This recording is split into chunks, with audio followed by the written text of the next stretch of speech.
We always win. He's our champion. Oh,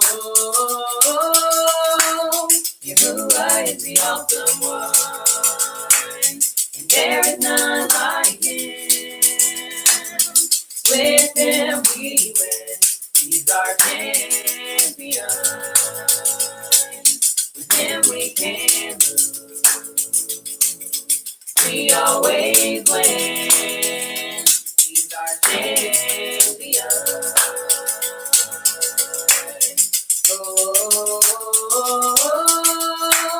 Yahuwah is the awesome one, and there is none like you.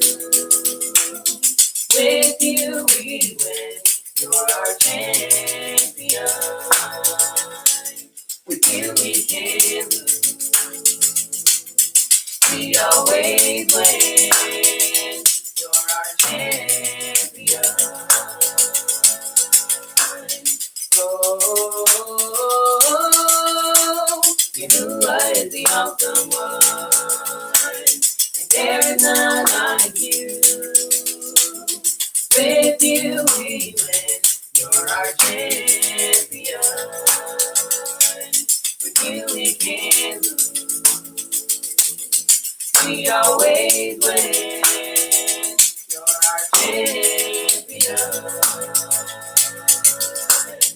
Oh, we lift our hands. We lift our voice. We celebrate our champion. We sing halal, halal Yahuwah, for the King who is victorious. Yahuwah is the awesome one, and there is none like you. With you we win. You're our champion. With you we can lose. We always win. You're our champion. Oh, Yahuwah is the awesome one, and there is none like you. With you we win. You're our champion. With you we can lose. We always win. You're our champion. Oh, we lift our hands. We lift our voice. We celebrate our champion. We sing halal, halal Yahuwah, for the King who is victorious. We lift our hands, we lift our voice. We celebrate our champion. We sing halal, halal Yahuwah, for the King who is victorious. Yahuwah is the awesome one, and there is none like you. With you we win. You're our champion. With you we can lose. We always win. You're our champion. Oh, Yahuwah is the awesome one, and there is none like you. With you we win. You're our champion. With you we can lose. We always win. You're You're our champion. Oh, we lift our hands, we lift our voice, we celebrate our champion. We sing hallelujah,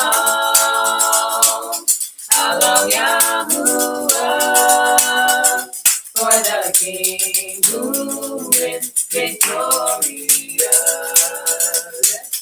We lift our hands, we lift our voice, we celebrate our champion. We sing hallelujah,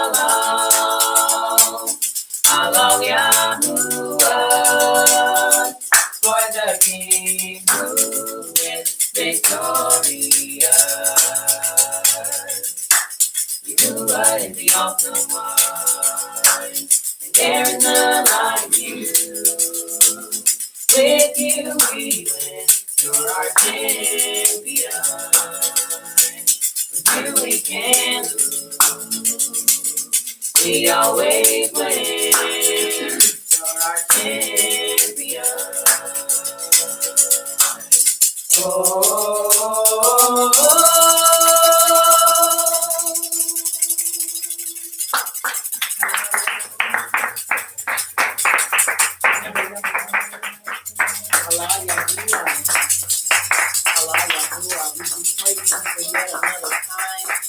Celebrate, commemorate, and to give thanks to God, unto our Yahuwah, for allowing us to be present at another time of rest, our Shabbat, a time of rest, a time of commemoration and celebration, a time that we cease from all our labor, buying, selling, cooking, any type of laborious work, we cease from it, that we may come together and celebrate through our learning, celebrate through our testimony, celebrate through our praises, songs of worship unto the Yahweh.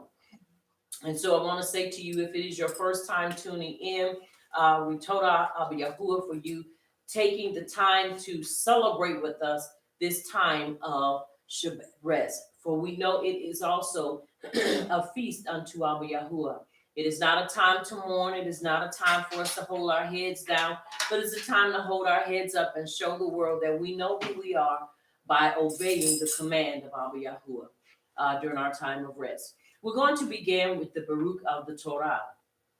Repeat with me, Baruch Yahuwah. Baruch Yahuwah. The Baruch one. The Baruch one. Baruch is Yahuwah. Baruch is Yahuwah. The Baruch one. The Baruch one. For all eternity. For all eternity. Baruch atah. Baruch atah. Yahuwah. Yahuwah. Our supreme one. Our supreme. King of the universe. King of the universe. Who selected us from all the peoples. Who selected us from all the peoples. And gave us his Torah. And gave us his Torah. Baruch atah. Baruch atah. Yahuwah. Yahuwah. Giver of the Torah. Giver of the Torah. And it is so. And it is so. Baruch atah. Baruch atah. Yahuwah. Yahuwah. Our supreme one. Our supreme one. King of the universe. King of the universe. Who gave us the Torah of truth. Who gave us the Torah of truth. And implanted eternal life within us. And implanted eternal life within us. Baruch atah. Baruch atah. Yahuwah. Yahuwah. Giver of the Torah. Giver of the Torah. And it is so. And it is so. And it is so. And it is so. Now we will have the reading of the 10 Commandments done by Mattathias, and it is so. Devarim 5, verses 6 to 22. Aleph. I am Yahuwah, your power, which brought you out of the land of Mitzrayim from the bed of slavery. That you shall have no other power before me. You shall not make you any graven image or any likeness of anything that is in Shemayim above, or that is in the earth beneath, or that is in the mind beneath the earth. You shall not bow down yourself unto them nor serve them, for I, Yahuwah, your power, am a jealous power, visiting the iniquity of the Abbas upon the children unto the third and fourth generation of them that hate me, and showing mercy unto thousands of them that have me and keep my commandments. Gimel, you shall not take the name of Yahuwah, your power, and falsify it, for Yahuwah will not hold him guiltless that takes his name and enters it. Dalet, guard the Sabbath day to set it apart, as Yahuwah, your power, has commanded you. 6 days you shall labor and do all your work, but the seventh day is the Sabbath of Yahuwah, your power. In it you shall not do any work, you, nor your son, nor your daughter, nor your manservant, nor your maidservant, nor your ox, nor your ass, nor any of your cattle, nor your foreigner that is within your gates. that your manservant and your maidservant may rest as well as you. And remember that you were a servant in the land of Mitzrayim, and that Yahuwah your power brought you out of there through a mighty hand and by a stretched out arm. Therefore Yahuwah your power commanded you to keep the Sabbath day. Hey, esteem your Ab and your Im as Yahuwah your power has commanded you, that your days may be prolonged, that it may go well with you in the land which Yahuwah your power is about to give you. Why? You shall not murder. Zain, neither shall you commit adultery. Ket, neither shall you steal. Tet, neither shall you bear false witness against your neighbor. You, neither shall you desire your neighbor's issue, neither shall you covet your neighbor's faith, his field, or his manservant, or his maidservant, his ox, or his ass, or anything that is your neighbor's. These words Yahuwah spoke of the assembly in the mount, out of the midst of the fire, of the cloud, and of the thick darkness, no more. And he wrote them in 2 tables of stone and delivered them unto me. And it is so. And it is so. Deuteronomy chapter 6, verses 1 through 18. Excuse me. These are the commandments, the statutes, and the judgments which Yahuwah your power commanded to teach you, that you might do them in the land where you are going to enter and possess it, that you might fear Yahuwah your power to keep all his statutes and his commandments, which I command you, you and your son and your grandson, all the days of your life, and that your days may be prolonged. Hear therefore, O Yasharal, and observe to do it, that it may be well with you, and that you may increase mightily, as Yahuwah power of your Abbas has promised you in the land that flows with milk and honey. Verse 4, Shemath Yasharal, Yahuwah is our power, Yahuwah is Akkad. Hear, O Yasharal, Yahuwah our supreme one, Yahuwah is Akkad. And you shall have Yahuwah your supreme one with all your heart and with all your soul and with all your might. And these words which I command you this yom shall be in your heart. And you shall teach them diligently unto your children, and shall talk of them when you sit in your bed, and when you walk by the way, and when you lie down, and when you rise up. And you shall bind them for a sign upon your hand, and they shall be as frontlets between your eyes. To fall to what? Bind to the mind. To bind to the mind. You have to give the instructions of Abba Yahuwah access to your mind. Excuse me.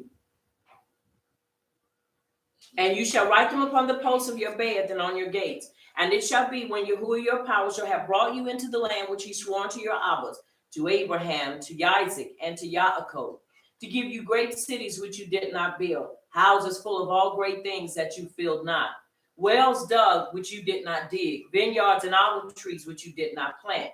When you shall have eaten and be full, then beware lest you forget Yahuwah, which brought you forth out of the land of Mitzrayim from the bed of slavery. You shall fear Yahuwah your power and serve him, and shall swear by his name. You shall not go after the power of the people which are round about you. For Yahuwah your power is a jealous power among you, lest the anger of Yahuwah your power be kindled against you, and he destroy you from off the face of the earth. You shall not tempt Yahuwah your power as you tempted him in Massah. You shall diligently keep the commandments of Yahuwah your power, and his testimonies and his statutes, which he has commanded you. And you shall do that which is right in the sight of Yahuwah, that it may be well with you, and that you may go in and possess the great land which Yahuwah swore to your Abbas. And it is so. And it is so. And it is so. Let us have another song.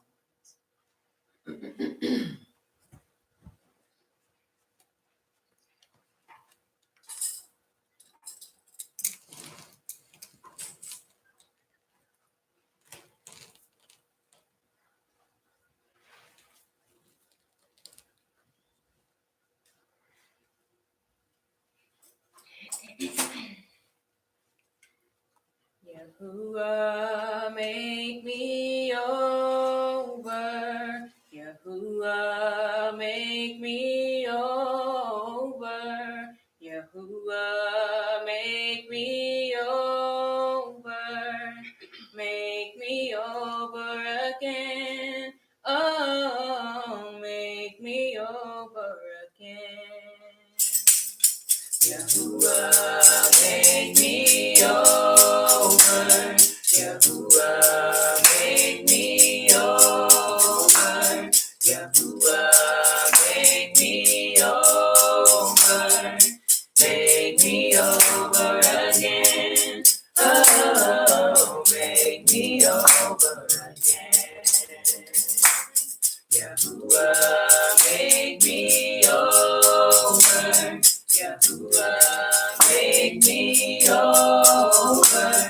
Yahuwah, make me over. Make me over again. Oh, make me over again. Yahuwah, make me over. Yahuwah, make me over. Yahuwah, make me over. Make me over again. Oh, make me over again. Yahuwah, make me over. Yahuwah, make me over. Yahuwah, make me over.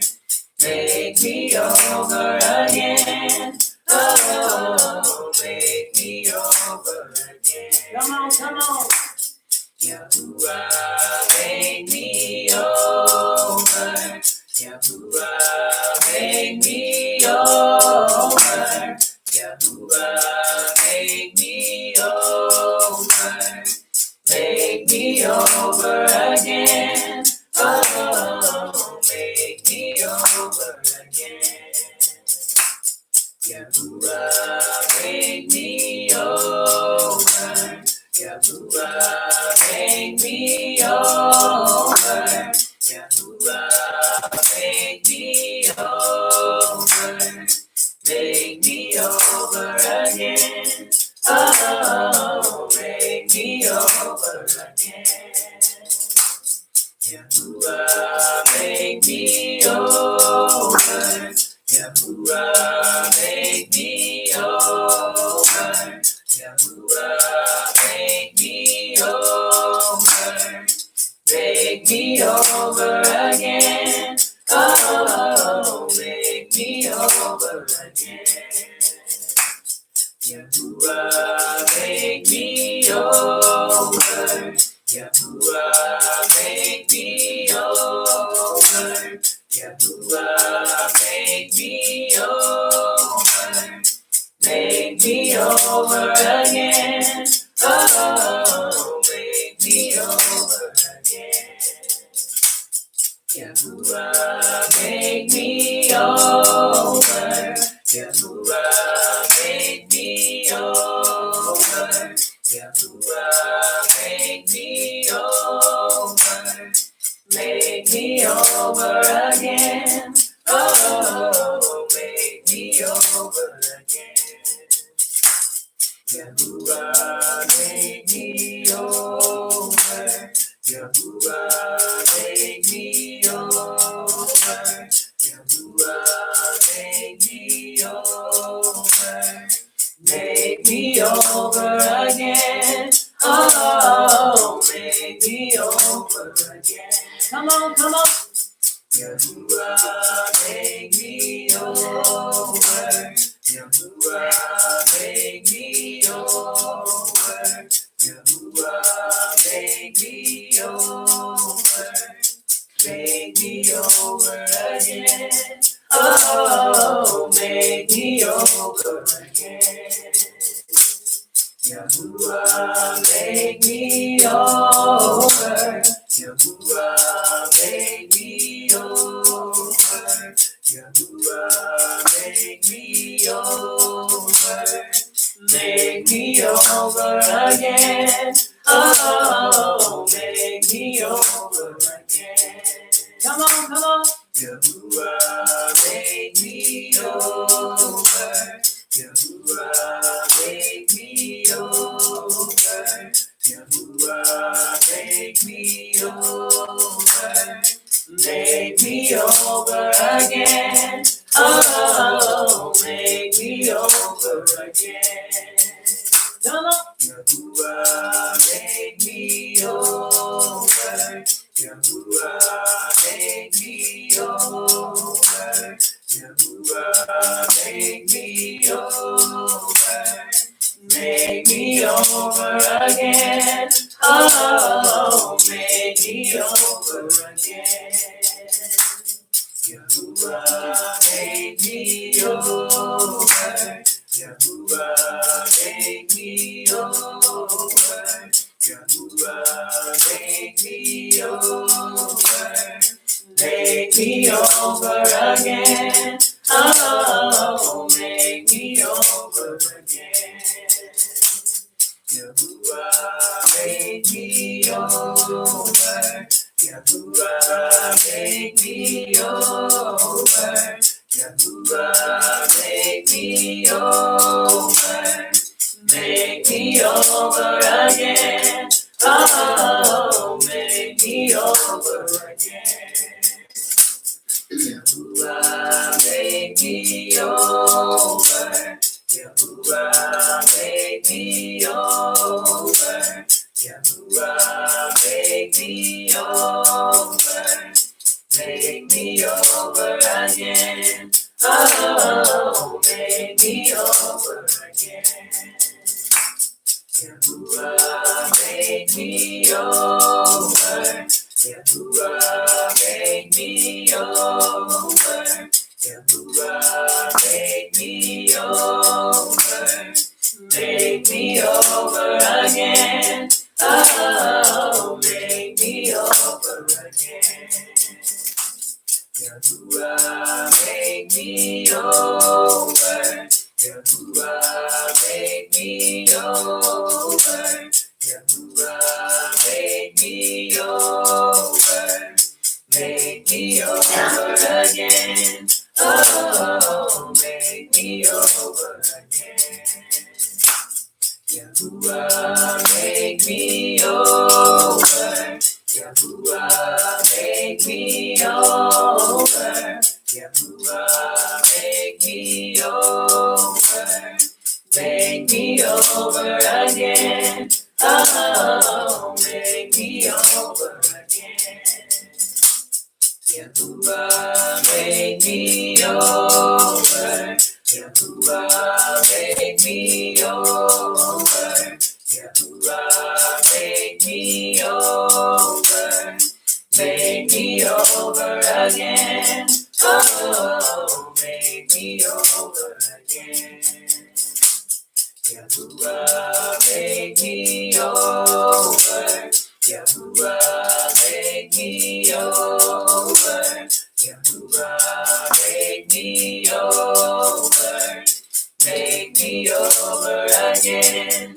Oh, make me over again. Yahuwah, make me over. Yahuwah, make me over. Yahuwah, make me over. Make me over again. Oh, make me over again. Yahuwah, make me over. Yahuwah, make me over. Yahuwah, make me over. Make me over again. Oh, make me over again. Yahuwah, make me over. Yahuwah, make me over. Yahuwah, make me over. Make me over again. Oh, make me over again. Yahuwah, make me over. Yahuwah, make me over. Yahuwah, make me over. Make me over again. Oh, make me over again. Yahuwah, make me over. Yahuwah, make me over. Yahuwah, make me over. Make me over again. Oh, make me over again. Yahuwah, make me over. Yahuwah, make me over. Yahuwah, make me over. Make me over again. Oh, make me over again. Yahuwah, Yahuwah, make me over. Yahuwah, make me over. Yahuwah, make me over. Make me over again. Oh, make me over again. Yahuwah, make me over. Yahuwah, make me over. Yahuwah, make me over. Make me over again. Oh, make me over again. Yahuwah, make me over. Yahuwah, make me over. Yahuwah, make me over. Make me over again. Oh, make me over again. Yahuwah, make me over. Yahuwah, make me over. Yahuwah, make me over. Make me over again. Oh, make me over again. Yahuwah, make me over. Yahuwah, make me over. Yahuwah, make me over. Make me over again. Oh, make me over again. Yahuwah, make me over. Yahuwah, make me over. Yahuwah, make me over. Make me over again. Oh, make me over again. Yahuwah, make me over. Yahuwah, make me over.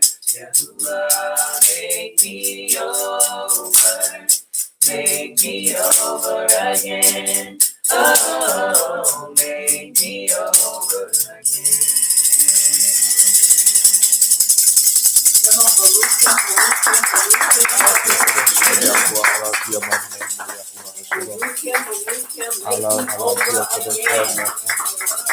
Halal, halal, Make me over again.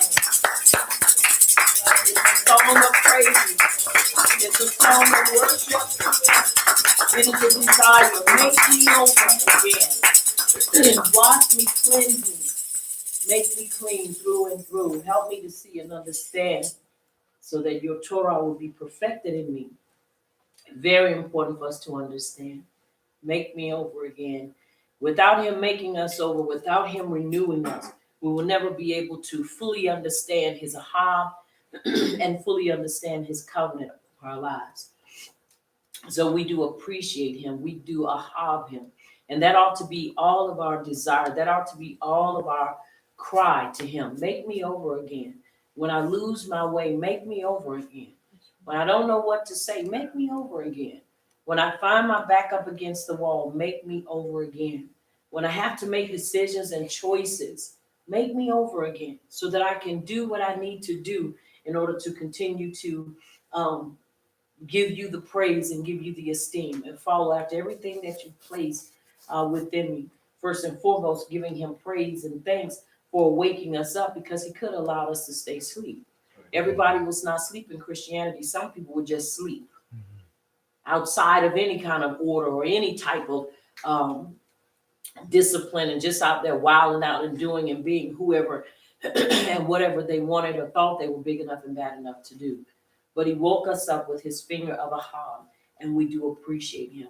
And we want the world to know that we're not ashamed to praise him. We're not ashamed to lift him up. We're not ashamed to let him know we are nothing without him. Right. We can't move without him. We can't breathe without him. We can't exist without him. Right. We need him in our lives. And it is so. And it is so. And it is so. Yahush, the son of Nun, chapter 1, verses 7 and 8. We're going to read 7 and we're going to recite verse 8. Excuse me. Only be you strong and very courageous, that you may observe to do according to all the Torah which Moshe, my servant, commanded you. Turn not from it to the right hand or to the left, that you may prosper wherever you go. Verse 8, as I've tailored it to fit a time of personal confession. Repeat with me. I will not let this scroll of the Torah. I will not let the scroll of the Torah Depart out of my mouth. depart out of my mouth, But I shall meditate in it. but I shall meditate in it, Yom and Layla. Yom and Layla, That I may observe to do. that I may observe to do According to all that is written in it. according to all that is written in it. But then I shall make my way prosperous. But then I shall make my way prosperous, And act wisely. and act wisely, And act wisely. and act wisely. Now look at your neighbor, tell your neighbor, and you shall act wisely, and you shall act wisely. Look at your other neighbor, tell your other neighbor, and you shall act wisely, and you shall act wisely. Take your hand, place it over your heart, and say, Abba Yahuwah, Abba Yahuwah, I shall act wisely. I shall act wisely. Abba Yahuwah, Abba Yahuwah, I shall act wisely. I shall act wisely. I am determined I am determined to act wisely. to act wisely. I am determined I am determined to act wisely. to act wisely. Come on, I am determined I am determined to act wisely. to act wisely. One more time, make him feel it. I am determined I am determined to act wisely. to act wisely. And it is so. And it is so. And it is so. And it is so. Someone may say, well, saying it loud doesn't make him feel it, but when you have passion, you're going to make him feel it. When you are passionate about what you do and passionate about who you believe in, you're going to make him know that you are passionate about him. And I am passionate. We are very passionate about our walk with him. We are passionate about him. Very important that we never lose our passion for him as our Savior and as our Creator. And it is so. And it is so. Basically 15 and 8. The sacrifice of the wicked is an abomination, hateful, and exceedingly offensive unto you, Abba Yahuwah. But the prayer of the upright, it is your delight. Romans 14, 17, and 18. Excuse me. For the kingdom of Yahuwah is not meat and drink, but uprightness and shalom and joy in the Ruach HaKodesh. For he that in these things serve Yahush is acceptable to Yahuwah and approved of men. Mishnah 3 and 4. So shall you find great understanding and high esteem in the sight of judgment of Yahuwah and man. And it is so. And it is so. Ayah 33 and 4. The Ruach HaKodesh of Yahuwah hath made me, and the breath of the Almighty hath given me life. Somebody say he's a life giver. He's a life giver. Say it again. He is a life giver. He is a life giver. And it is so. And it is so. Micah 3 and 8. But truly I am full of power by the Ruach HaKodesh of Yahuwah, and of judgment of might to declare unto Yaakov his transgression, and to Yasharal his sin. And it is so. And it is so. Tehillim 34 and 15. The eyes of Yahuwah are upon the upright, and his ears are open unto our cry. Verse 17. The upright cry, and Yahuwah heareth and delivereth them out of all their troubles. Masa 1 and 8. But truly I am full. But ye shall receive power. But you shall receive power after that the Ruach HaKodesh has come upon you. And you shall be witnesses unto him both in Jerusalem and in all Judea and in Shamara and unto the uttermost part of the earth. And it is so. And it is so. A witness. What are we witnessing concerning? We are a witness to his greatness. We are a witness to his power. We are a witness to his being able to preserve us. Even when we were not in truth, we were still preserved, so that when we came into truth, we will come into truth being able to fully handle, capable of handling and carrying out the objective of our Yahuwah, and that is to hold fast and to live according to his instructions. One thing I am learning, it takes more than just saying I am an Ibram or I am a Hebrew. You have first got to repent of your sins, Right. repent of what you did and what you were doing, and then you accept who you are. But many people have put the cart before the horse. Right. They say I'm Hebrew and go on, but never repent for their actions before they came into truth. We must always have a repentant heart. Right. And so it is important that we remember, we must keep a repentant heart, and we must remember through this, now we become a witness of what? His mercy, his kindness, and his aha. So without repentance, you are still in the same situation you were in before you acknowledge that you were Ibram or a Hebrew. That's right. Because it is the repentance and the turning away of the turning of our lives that basically brings us into this way. Are y'all following me? Yes. Very important for us to understand that. And it is so. And it is so. Tehillim 1 and 1. Baruch is the man that walketh not in the counsel of the unrighteous, nor standeth in the way of sinners, nor sitteth in the seat of the scornful. But his delight is in the instructions of Abba Yahuwah, and he doth meditate upon it, and it is so. And it is so. Abram 11:6, but without belief it is impossible to please him. But without belief it is impossible to please him. For he that cometh to Yahuwah must believe that he is, and that he is a rewarder of them that diligently seek him. In order for us to receive, we must remain diligent. We cannot slack up and we can't stop, but it is contingent upon our belief. That's right. Because if we don't believe him, we're not going to continue in what we started in. We'll fall off That's right. and start doing other things. So it's important that we maintain our consistency and we continue to follow in and after his ways. Yehukin and Moshe, Mark 11:24, and it reads, therefore I say unto you, what things soever you desire, when you pray, believe that you receive them and you shall have them. Very important that we understand we have a relationship with him, and our relationship is contingent upon our what? Belief in him. That's right. If we don't believe in him, we ain't gonna go but so far. And this is where we have to take the brakes off and truly believe him with everything in us. That's right. Everything within us, our strength, our everything. We've got to believe him, and we got to take, once again, the brakes off of him and allow him to do what he woke us up to do in our lives, so that we could truly be a witness in every area of our lives of his greatness, his power, and his long suffering towards us, his people. And it is so. And it is so. And it is so. All right. Let us have another song.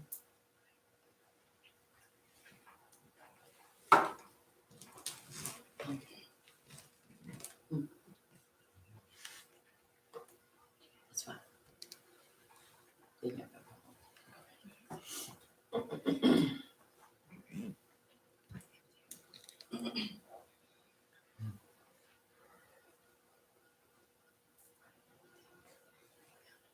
When Yahuwah says yes, nobody can say no. When Yahuwah says yes, nobody can say no. Say y'all. I'm not worried about a thing, because I know you are guiding me. Where you lead me, oh, I will go. I have no fear, cause I know who's in control. There's no limit to what you can do, cause it all belongs to you. Yes, it all belongs to you. No rushing now.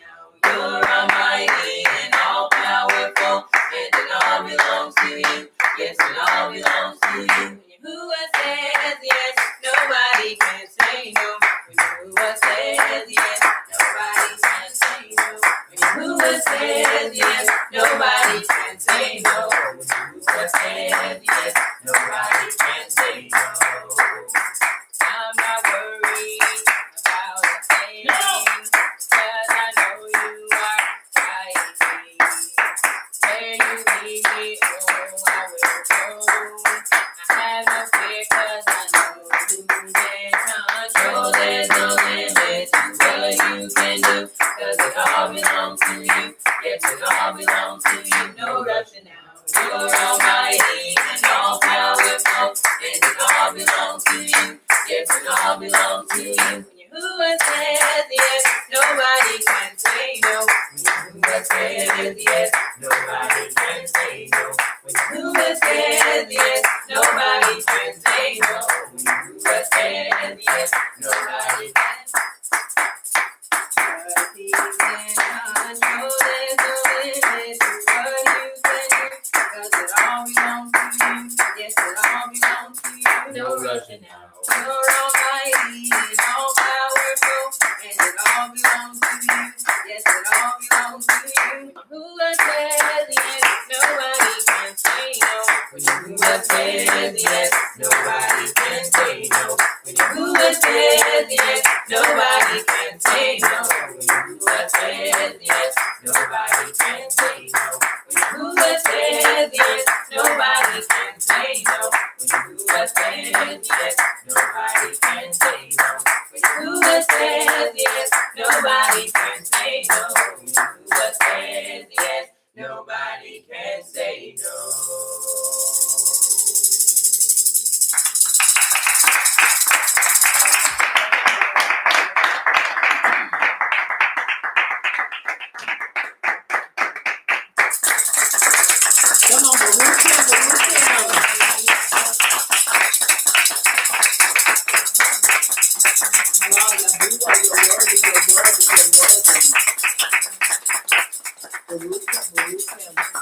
Yehukin and Aleph 2, 5, and 6. But whoever keeps his Torah, truly the Ahab of Yahuwah, is perfected in him. By this we know that we are in him. Verse 6, he who says he abides in him ought himself also to walk just as he walked.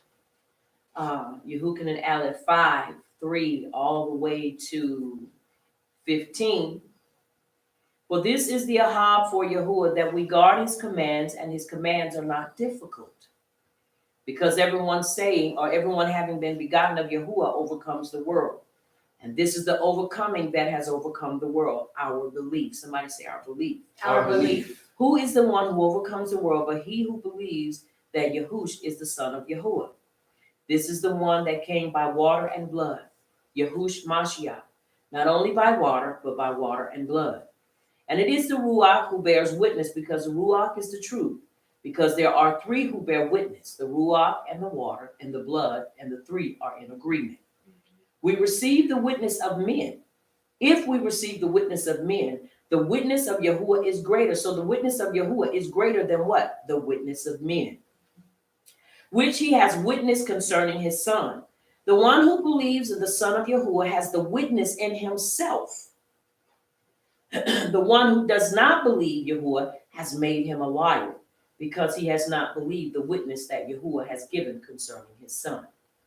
And this is the witness, that Yahuwah has given us eternal life, and this life is in his son. He who possesses the son possesses life. He who does not possess the son of Yahuwah does not possess life. So all those that are rejecting and refuting and refusing to accept Yahush, they do not have eternal life. They have constantly and consistently rebuked and dismissed the Besorah, the Hadasha. They continually push it away. Why? Because they have no life. If you trust in Yahuwah, then you know he's not going to lead you wrong. And because of misinterpretation of the writings. Right. You get, everybody's not a teacher. Just because you get information and you can put it together and put it out there does not make you a teacher. Right. That's right. And it is so. And it is so. Verse 11, I have written this to you who believe in the name of the Son of Yahuwah, so that you know that you possess everlasting life, and so that you believe in the name of the Son of Yahuwah. And this is the boldness that we have in him. We can have boldness in him, but your boldness has to be in the right place. This boldness is talking about receiving the request of our prayers, or receiving what we requested through prayer. This has nothing to do with being able to stand flat-footed with folk and argue with them and dispute and debate with them. This is talking about having the boldness that it says, this is the boldness that we have in him, that if we ask whatever according to his desire, he hears us. His desire is for us to mature and develop and grow in his instructions, the Torah. So if we are growing and developing, when we ask a thing, we're not going to ask anything outside of truth. That's right. Are you following me? Yes. If it's contrary to what he desires, then you can hang it up. You ain't going to get it. And if you get it, you know it's not by Yahuwah. And if we know that he hears us, whatever we ask, we know that we have the petitions that we have asked of him. Petitions, plural, meaning whatever we ask of him, long as it lines up with his desire for our lives, then we have it. Yeah. So it's important for us to understand that, and it's important for us to hold fast to that and not be shaken in our belief and not allow anybody to rob us of our expectation in him and through his son, Yahush, our Mashiach. And it is so. And it is so. We have one more song we're going to bring forth, and then we're going to read our affirmations. And then from our affirmations, we're going to go into our declaration, and then we're going to dismiss. Go into the next portion. It's in him. Can you do that? Okay.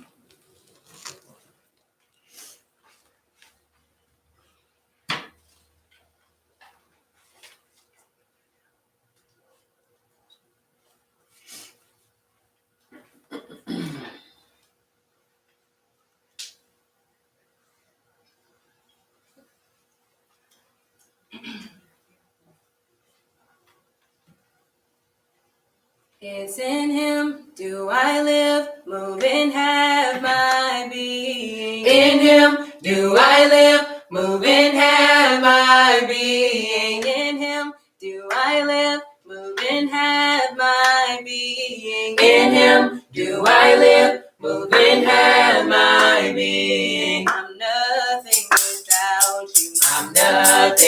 without you. Yeah, I'm nothing without you. I'm nothing without you. I said I'm nothing without you. I'm nothing without you. I'm nothing without you. I'm nothing without you. I'm nothing without you. I'm nothing without you.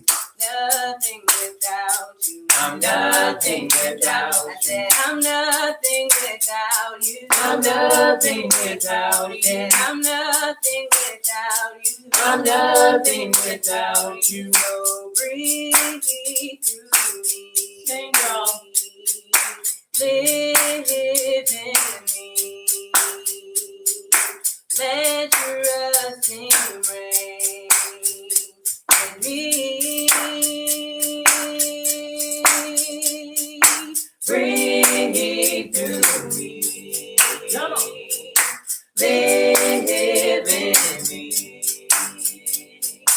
Let your rusting reign in me. Bring it through me. Live in me. Let your rusting reign in me. Said I'm nothing without you. I'm nothing without you. Yeah, I'm nothing without you. I'm nothing without you. I said I'm nothing without you. I'm nothing without you. Yeah, I'm nothing without you. I'm nothing without you. I'm nothing without you. I'm nothing without you. Nothing without you. I'm nothing without you. Yeah, I'm nothing without you. I'm nothing without you. I'm nothing without you. I'm nothing without you. In Him do I live, move and have my being. In Him do I live, move and have my being. In Him do I live, move and have my being. In Him do I live, move and have my being. I'm nothing without you. I'm nothing without you. Said I'm nothing without you. I'm nothing without you. Yeah, I'm nothing without you. I'm nothing without you. I'm nothing without you. I'm nothing without you. I'm nothing without you. I'm nothing without you. Nothing without you. I'm nothing without you. I said I'm nothing without you. I'm nothing without you. I'm nothing without you. I'm nothing without you. So breathe through me. Live in me. Let your rusting reign in me. Bring it through me. Live in me. Let your rusting reign in me. Bring it through me. Live in me. Let your rusting reign in me. Bring it through me. Live in me. Let your rusting reign in me. Said I'm nothing without you. I'm nothing without you. Yeah, I'm nothing without you. I'm nothing without you. I'm nothing without you. I'm nothing without you. I'm nothing without you. I'm nothing without you. Nothing without you. I'm nothing without you. I'm nothing without you. I'm nothing without you. I'm nothing without you. I'm nothing without you. Oh, breathe through me. Live in me. Let everlasting reign in me. Bring it through me. Live in me. Let your everlasting reign in me. Bring it through me. Live in me. Let your everlasting reign in me. Bring it through me. Live in me. Let your everlasting reign in me.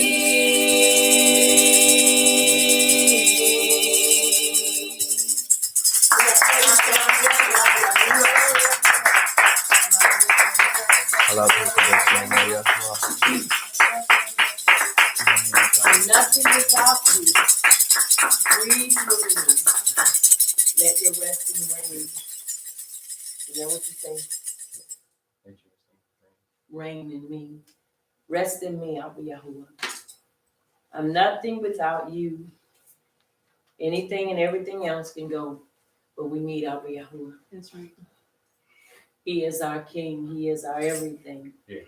And every now and then, it needs to be made known. We need to vocalize it. We need to verbalize it. Right. Yes. Yahuwah, I need you. I'm nothing without you. No matter how far I may think I've gotten into this walk, no matter how many battles I've won, no matter how many fights I've won, no matter how many times I've come out on top, I need you That's right. more than anything else in this world. It's important for us to hold on to that and always let him know that we need him. You know, you don't ever want anybody, we don't do people like that. Well, they should know. Well, some people do. Well, you should know how I feel. Well, you should know. But you have to understand our relationship with him should be more important to us than anything else. That's right. And we need to make it known. Yes, he knows all things. Trust me, nothing gets past him, nothing gets over him, and nothing gets under him. But that's why we are the only creature of his creation that has the ability or has the power and the gift of speech.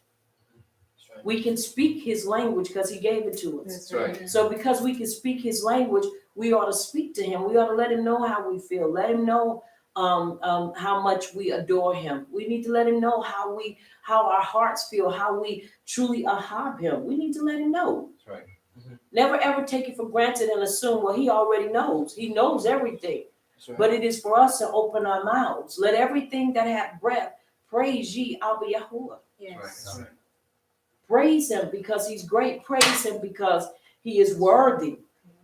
He's worthy. Come. Not because we got something new, not because we may have all the money and have everything all together, but because he's great. We praise him not based upon a feeling, but we praise him based upon our knowledge of him. That's right. That's right. That's why we praise him, because he's great, because he's worthy of our praise. That's right. And even if we had 10,000 tongues, we still couldn't praise him enough. But with the one I do have, I'm going to give him my best to give him everything I got. That's Right. right. That's right. And it is so. And it is so. Because he's worthy. Hallelujah. You're worthy.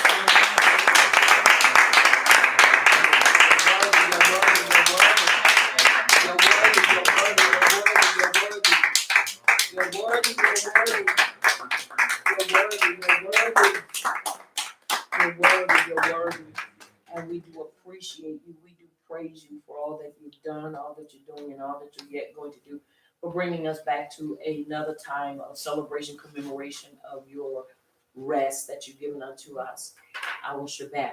Now at this time, we're going to do our affirmations. Repeat with me. I purpose to develop my Ruach. I purpose to develop my Ruach. I purpose to walk in the light of Torah. I purpose to walk in the light of Torah. I am Ibram. I am Ibram. I am born again. I am born again. I am Ibram. I am Ibram. I have the life and nature I have the life and nature of Yahuwah in my Ruach. of Yahuwah and my Ruach.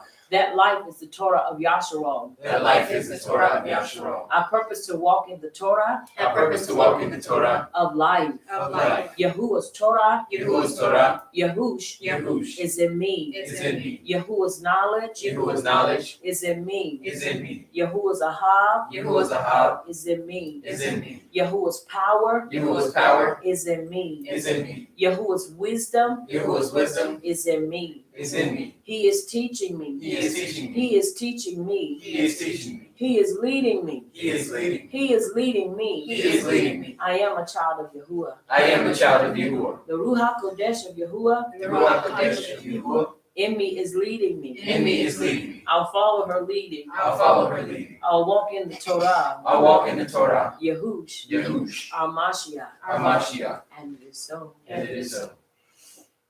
Now our declaration, also our prayer and desire. Repeat with me, Abba Yahuwah, Abba Yahuwah, in the name of Yahush, in the name of Yahush, our Mashiach, our Mashiach, we subdue ignorance we subdue ignorance with Torah knowledge. with Torah knowledge. And through this knowledge And through this knowledge of Torah truth, of Torah truth, we claim healing, we claim healing, shalom, shalom, deliverance, deliverance, and salvation. and salvation. We decree We decree Torah truth Torah truth in the lives in the lives of your people, of your people, our people, our people, Yasharal. Yasharal. We unite, We unite not to fight, not to fight, not to fight not to fight each other, each other, each other, each other, but the enemy but the enemy of our belief. of our belief. And it is so. And it is so. I declare a time of rest, shalom, and truth in Yahuwah through Yahush our Mashiach. And it is so. And it is so. Now let us bow before our King as we prepare to seal our time of praise, prayer, worship, and this portion of our class. Let us repeat this. May the utterance of my mouth May the utterance of my mouth and the deliberation of my heart and the deliberation of my heart be desirable before you, be desirable before you, O Yahuwah, O Yahuwah, my rock my rock and my redeemer. and my redeemer. May the utterance of my mouth May the utterance of my mouth and the deliberation of my heart and the deliberation of my heart be desirable before you, be desirable before you, O Yahuwah, O Yahuwah, O Yahuwah, O Yahuwah, my rock my rock and my redeemer. and my redeemer. And it is so. And it is so. And it is so. And it is so.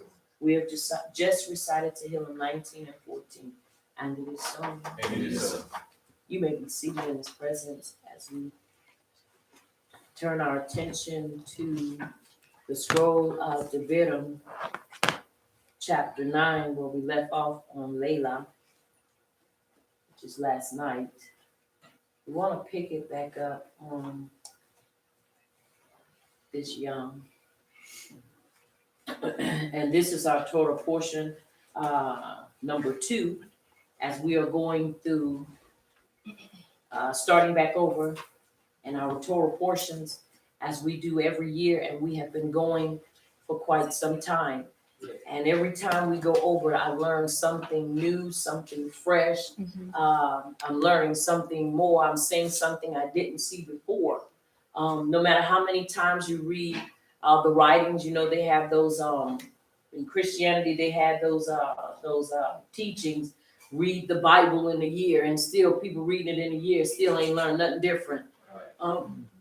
Because they're selective in what they want you to read and how you to read it. But I am so appreciative of Abba Yahuwah showing us how to study, showing us what we need to know and how we need to know it. And these weekly Torah portions help us to understand the traveling, help us to understand the lifestyle of our people, helps us to get in up close and personal to what they endured, what they were faced with. And so when we look at the scroll of Bereshit, the Sefer of Bereshit is concerned with beginnings, the creation of the universe and the origin of humanity. It quickly moves from universal history, Adam, Noah, and Babel, to the history of the Abraham, or to the history of Abraham, the first Ibram. The remainder of the book focuses on the lives of the Ibram patriarchs, especially the story of Yosef. The book ends, or the scroll ends with the entire Mishpachot of Yaakov migrating to Mitzrayim to escape famine through the auspice of Yosef. And so it is broken up into 50 chapters and divided into 12 weekly readings. So we will be, as Yahuwah will allow us, we'll be going back, and we have 12, it's broken up into 12 weekly readings, and each one of the Torah, in the Torah is broken up into however many books it is, or however many scrolls it is. So we read and we go through, and we have our Torah portions, our Haftorah portions, and our Brit Hadashah portions. And so we go through these once again to help school ourselves on, once again, what our ancestors faced. It helps us to understand timelines as well. It helps us to understand the impact and the importance of following Abba Yahuwah, no matter where we are in life and no matter what's going on in our lives. And so we want to begin with chapter 9 is where we left off. On Layla, we learned about Noah and him bringing in all Noah and bringing in all of the animals, but not all animals, those that were male and female too. And then he was to bring in 7 of the animals. And so we understand the importance of how he was supposed to do it. He wasn't just supposed to grab animals just because they were animals. Right. You know, not like in 2012 where they were just grabbing animals out the zoo, just grab whatever, because they're trying to preserve history or preserve that way of life. Yahuwah was specific about the animals that were to be taken because of everything that was going on before the flood. And so we come to understand that it was Noah, his wife, and Noah's 3 sons and their wives, singular, and their wives. And so, and the animals. And so we are understanding what it was they were supposed to do. And so we see even in that it took discipline. And we understand that Noah in his time was an upright man. As we go to read on about Noah, we see some things that if we're not careful and we're not mature, we will believe, okay, well, this is kind of sound a little contradictory, because how could he be upright and he did some of the stuff he did? Well, once again, you have to understand in that time he was the upright man, because everybody else was indulging in murder, incest. They were indulging in probably sodomy. They were doing everything. It had gotten so bad that Abba Yahuwah had to cleanse the earth with water.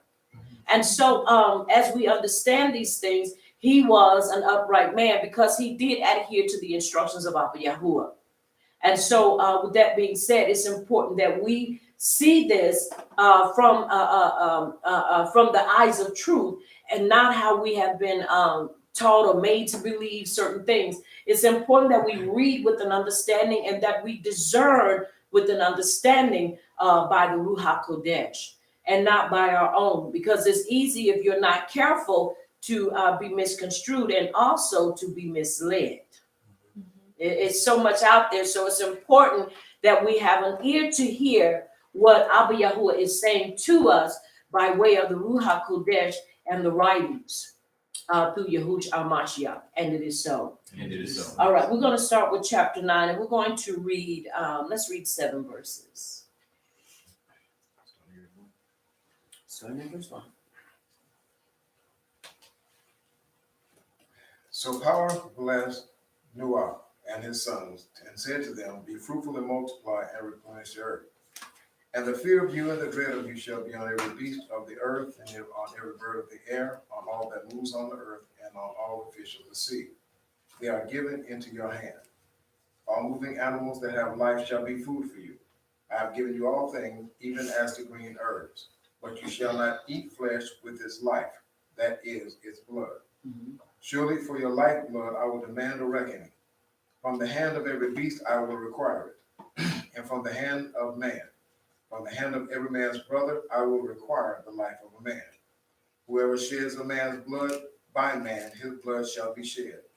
For in the image of power he made man. And as for you, be fruitful and multiply. Bring forth abundantly in the earth and multiply in it. And it is so. And it is so. All right, we read 7 verses. We're going to look at these verses and with the first one, replenish. He opens, or Yahuwah Baruchs Noah and his sons, and says to them, be fruitful and multiply and replenish the earth. So we're seeing here the command to do so. Then when you look at verse 2, and the fear of you and the dread of you shall be on every beast of the earth, and on every bird of the air, and on all that moves on the earth, and on all the fish of the sea, they are given into your hand.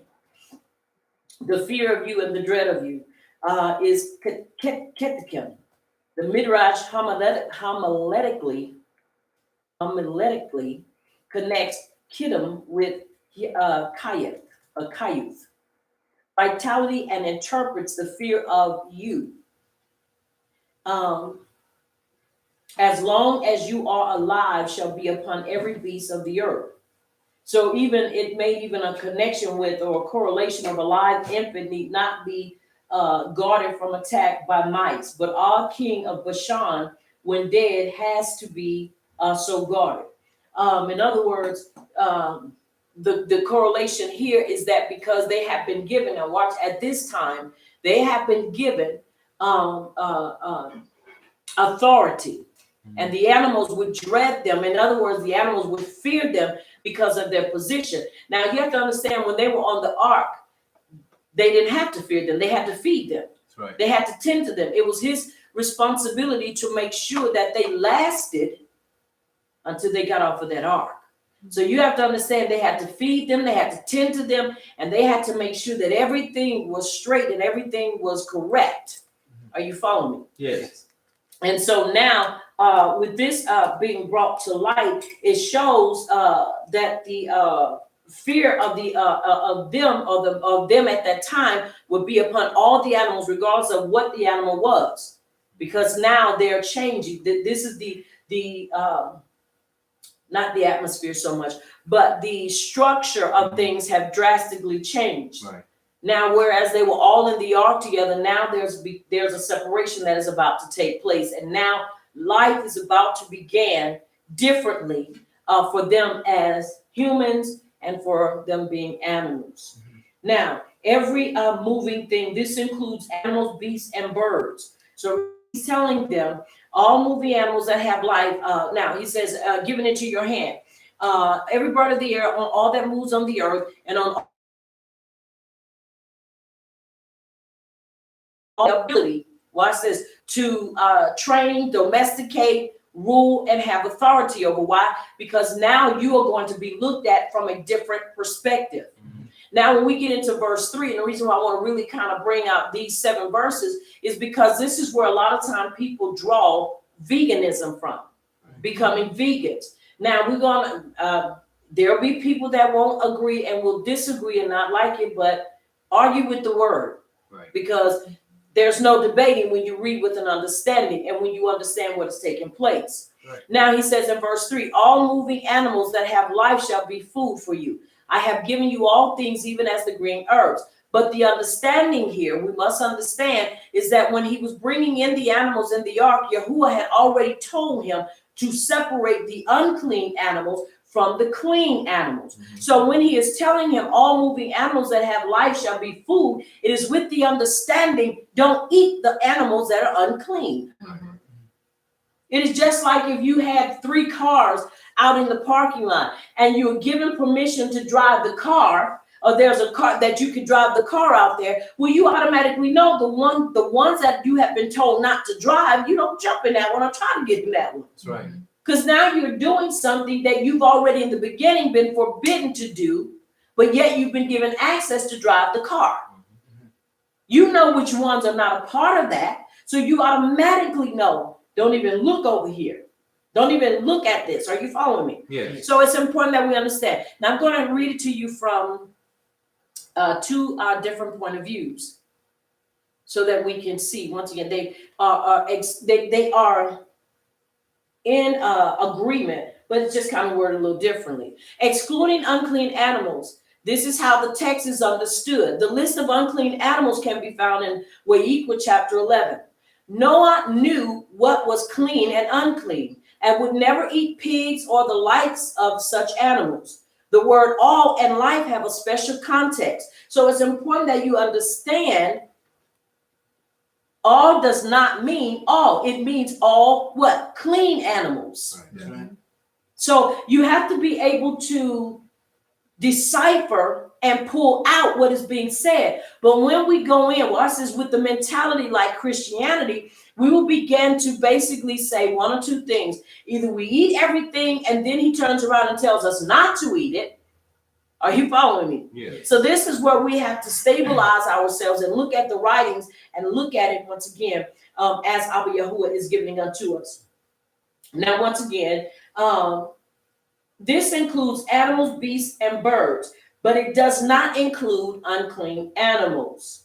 Shall be for food for you. The green herb where it was permitted to be eaten also now is permitted flesh equally with the green herb. Are y'all following me? Yes. Now, he's given permission for them to eat meat. You have to understand, coming from the flood, now let's just look at this from a scientific or an agricultural point of view. You're just coming from a flood. The waters have receded. You've been in this situation for about 150 days. Mm-hmm. And even though the water has receded, watch this, where does the vegetation come from? Right. Now, mind you, you've been on the ark this whole time eating. You've been eating. The animals have been eating. So when you get off, what's going to be your food? Right. You're not growing anything in the ark because where will you get the sunlight from? Mm-hmm. Nothing has been planted. And I can kind of see where they draw the conclusion or get the interpretation of why they were not to be intimate, because Yahuwah did not want birth to begin in the flood. Life was not supposed to begin till after the flood. So I can understand better now why it was important for them not to be intimate and bring forth children, because children or life was not supposed to begin till after the flood and they had come out and settled. Are you following me? Yes. So I want to make sure I clear that up. Now, once again, the importance of understanding this is that while they were on there, they had enough of food for them to eat, and I'm sure they had seeds, but it takes time for these things to grow.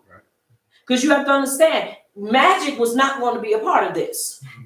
They had already come out of a situation that was deplorable and that was an abomination unto the eyes of Abba Yahuwah. So you get there, you have to plant seeds. Seeds take time to grow. That's right.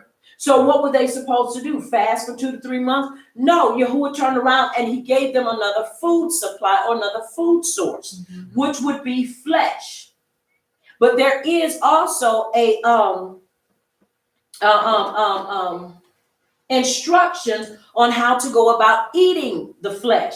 Because remember, before the flood, they were indulging in eating blood. They were drinking blood. It was just so much stuff going on. Excuse me. And an abomination unto Abba Yahuwah that he had to clean the earth. So you have to understand, once again, you can't just begin in a conversation right there. You have to remember what was spoken before even this conversation is kicked back up. So he's telling them now you can eat. So once again, we're looking at it from an agricultural position. Seeds take time to grow. So while they are outside and they are regrouping and they are beginning to start afresh their new lives, they have to have something to sustain them. They have to be able to eat.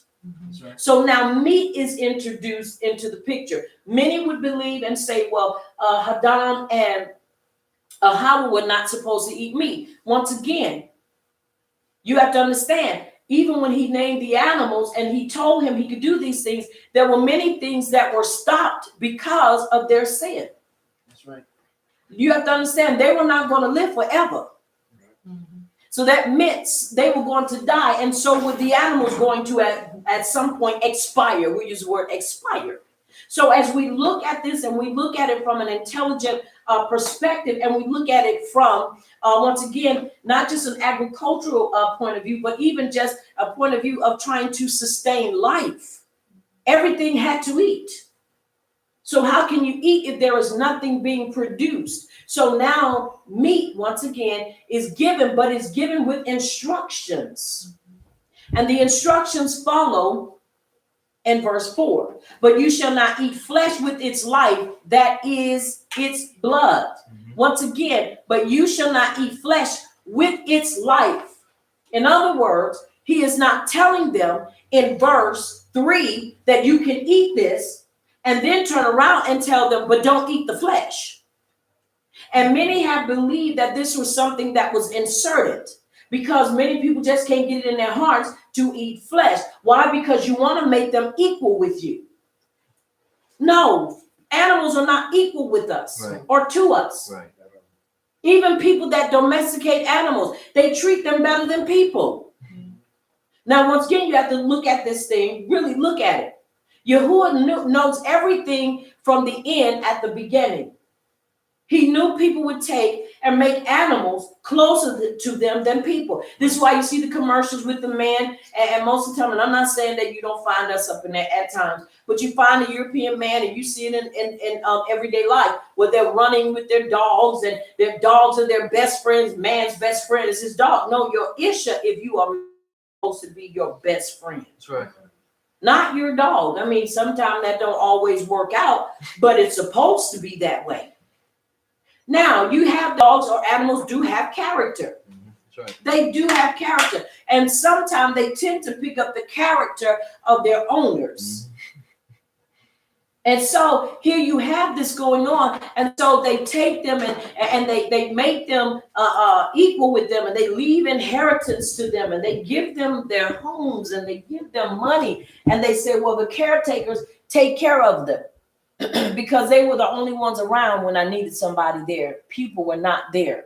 So you tend to kind of see the foolishness here. But once again, excuse me, they tended to put faces on the animals. So what happens is you have people that start talking about killing animals is cruel.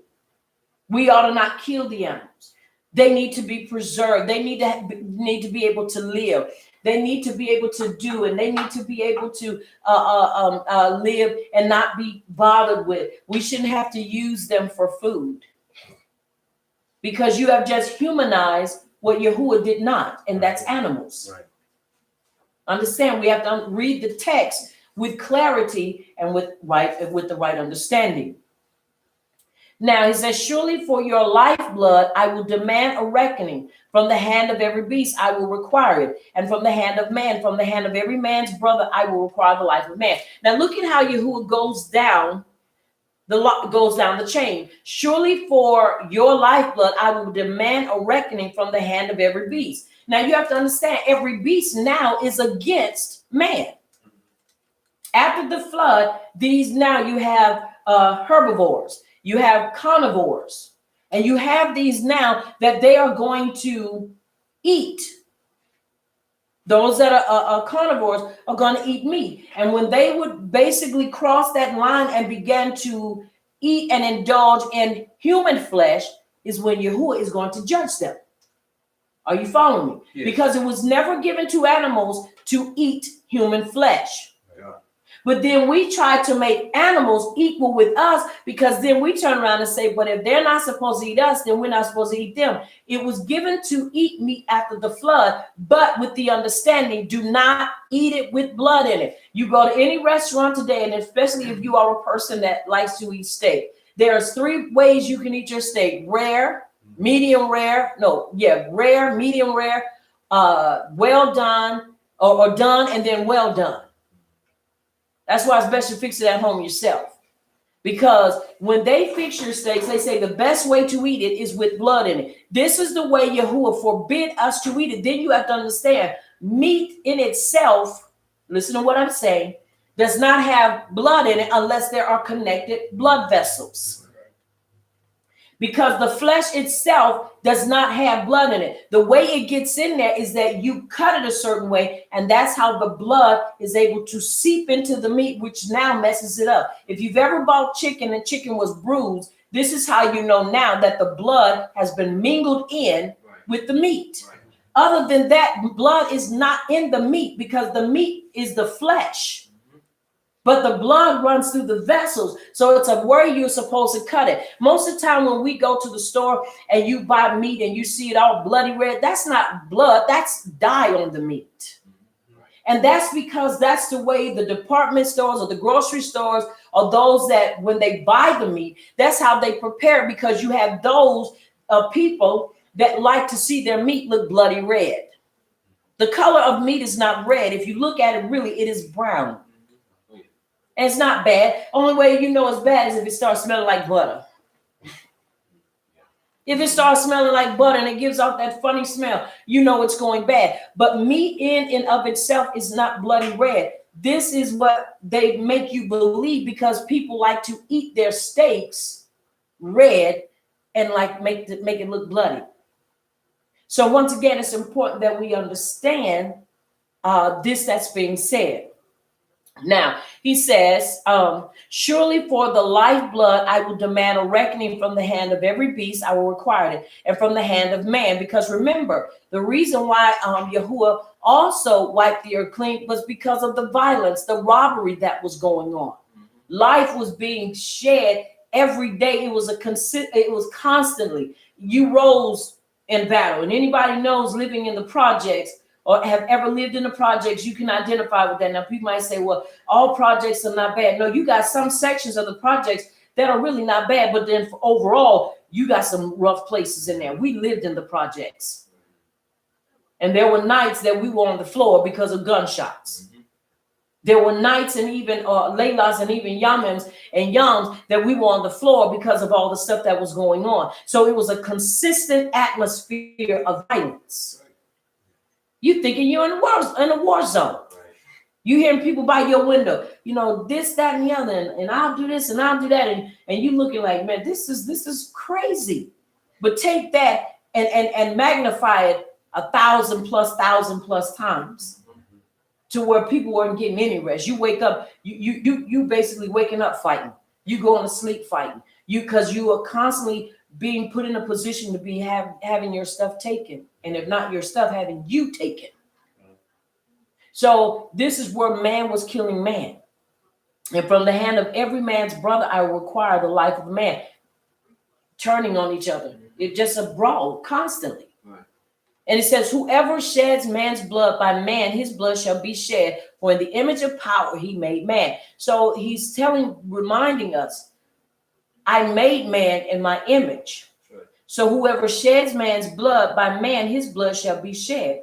For in the image of power, he made man. This is why when man sheds man's blood, he turns around. It doesn't matter how long it takes, but that same blood will be shed. Mm-hmm. And it is so. Now, as for you, be fruitful and multiply. Bring forth abundantly in the earth and multiply in it. Now, once again, it's important to understand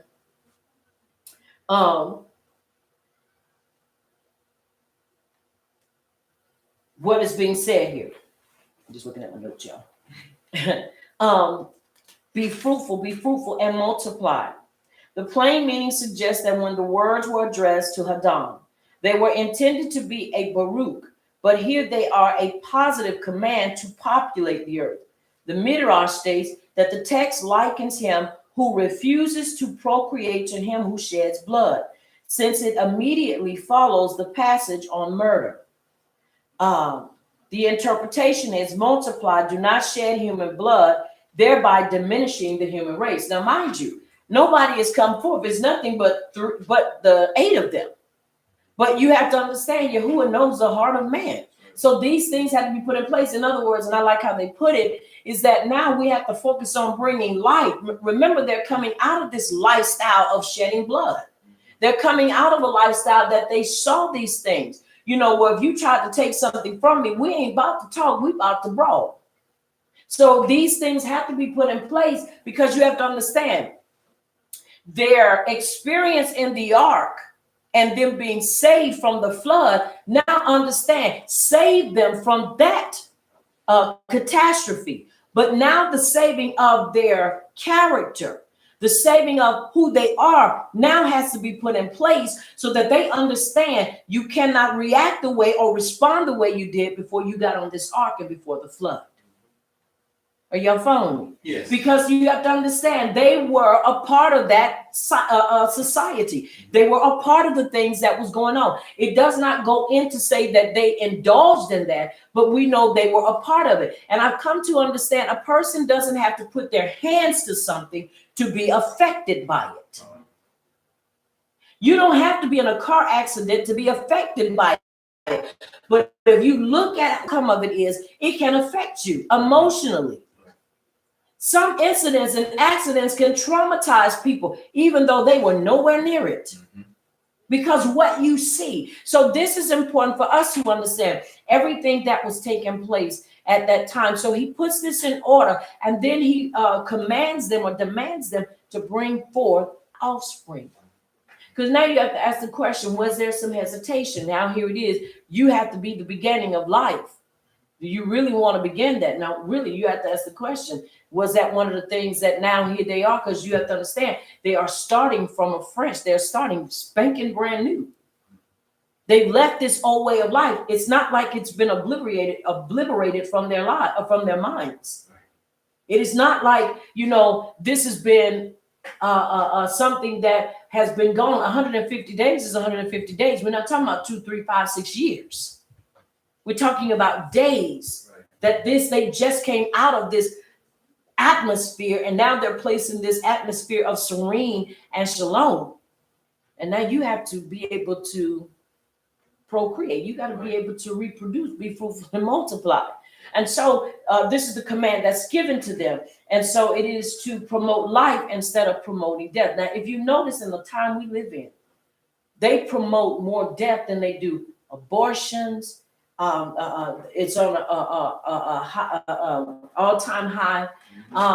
They want animals to bring forth, but people they don't want, and mainly us. That's why you find abortion clinics in different places that you'll never see anywhere else. That's why you see the billboards with all kind of stupid stuff on them. You start thinking, really, in our community, you're going to put these up that promote this. And so, and then you see where not only is it being promoted on social media or on the media, but it's also being promoted everyday life. I was watching a excerpt of this where they were doing, it was two scenarios and two things, and it was real. And it was showing how the cops are very biased in their prejudice. And we know this. And how in these two incidents, the first incident was this young Ibram was walking and he had headphones on, young man. And they're calling at him, talking about stop, and he was walking, getting out the street. And the European cop opened up and fired on him twice. He wasn't doing anything. Then the black man, because that's what he was, a black man, jumped down, put his knee in his back, and put handcuffs on him. And the other ones are standing back looking like, okay, y'all call an ambulance. This man has just been shot. Then a few minutes later, you start seeing the blood, and he's hollering. He's saying, why did he shoot me? Then there's another clip, and it's a European man, and it's a European lady and a European cop, and they're fighting this European man. And they're fighting him, and they're hitting him, and she finally takes out the baton, and she's hitting him, but he's getting up. Not one time did they pull out a gun. Not one time did they pull out a taser. He jumps up, gets out of his truck while he's fighting him, jumps in a cop car. They never pull or unsheath their gun one time. He jumps in the car in one of the 4x4s, and he pulls off, and he drives away, and they standing up there looking like two dummies. It would have never been said about a Hebrew. Right. The moment he started fighting, even before he fought back, when they came to the window, if he looked suspicious, they were going to shoot and ask questions after he'd been shot 4 or 5 times. Yeah. Right. So you have to understand, this is not promoting life. It is promoting death. And you can see that same scenario, and you can see this same thing that was being promoted in that time, death. It's not like it just started. This is something that's been going on for a while now. Right. And so here he's promoting life and not death. And they're given the command to multiply and to bring forth. Now, I'm going to read verse 8. Then power spoke to Noah and to his sons with him, saying, and as for me, behold, I establish my covenant with you and with your descendants after you, and every living creature that is with you, the birds, the cattle, and every beast of the earth with you, of all that go out of the ark, every beast of the earth. Thus I establish my covenant with you. Never again shall all flesh be cut off by the mayim of the flood. Never again shall there be a flood to destroy the earth. Now you have to understand, when he made the covenant was not just with man, but it was also with the beast of the field, with the birds of the air. It was with everything that was in that ark. So he made covenant. And everything, you have to understand, the animals were not stupid, as many people say, oh, stupid animals. No animal or no creature that Yahuwah created is stupid. Right. Right. What makes a person stupid that says that is that you're trying to stoop down to the animal's intelligence level, and you're trying to get them to understand where you are. And because they don't understand where you are, you're trying to understand them, and that is stupid. An animal is an animal. Let them do what they were created to do, and that's be animals. Even domesticated animals are still animals. That's right. And they're going to react like they're supposed to. They're animals. Right. And we need to stop trying to humanize animals. And so here it is. We see these things.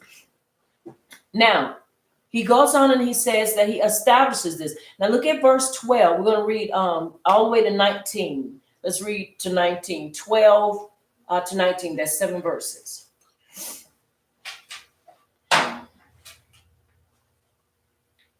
12, it reads, and Power said, this is the sign of the covenant which I make between me and you and every living creature that is with you for all generations to come. I shall set my rainbow in the cloud, and it shall be for the sign of the covenant between me and the earth. And it shall be, when I bring the cloud over the earth, that the rainbow shall be seen in the cloud. And I shall remember my covenant which is between me and you and every living creature of all flesh, and never again let the waters become a flood to destroy all flesh.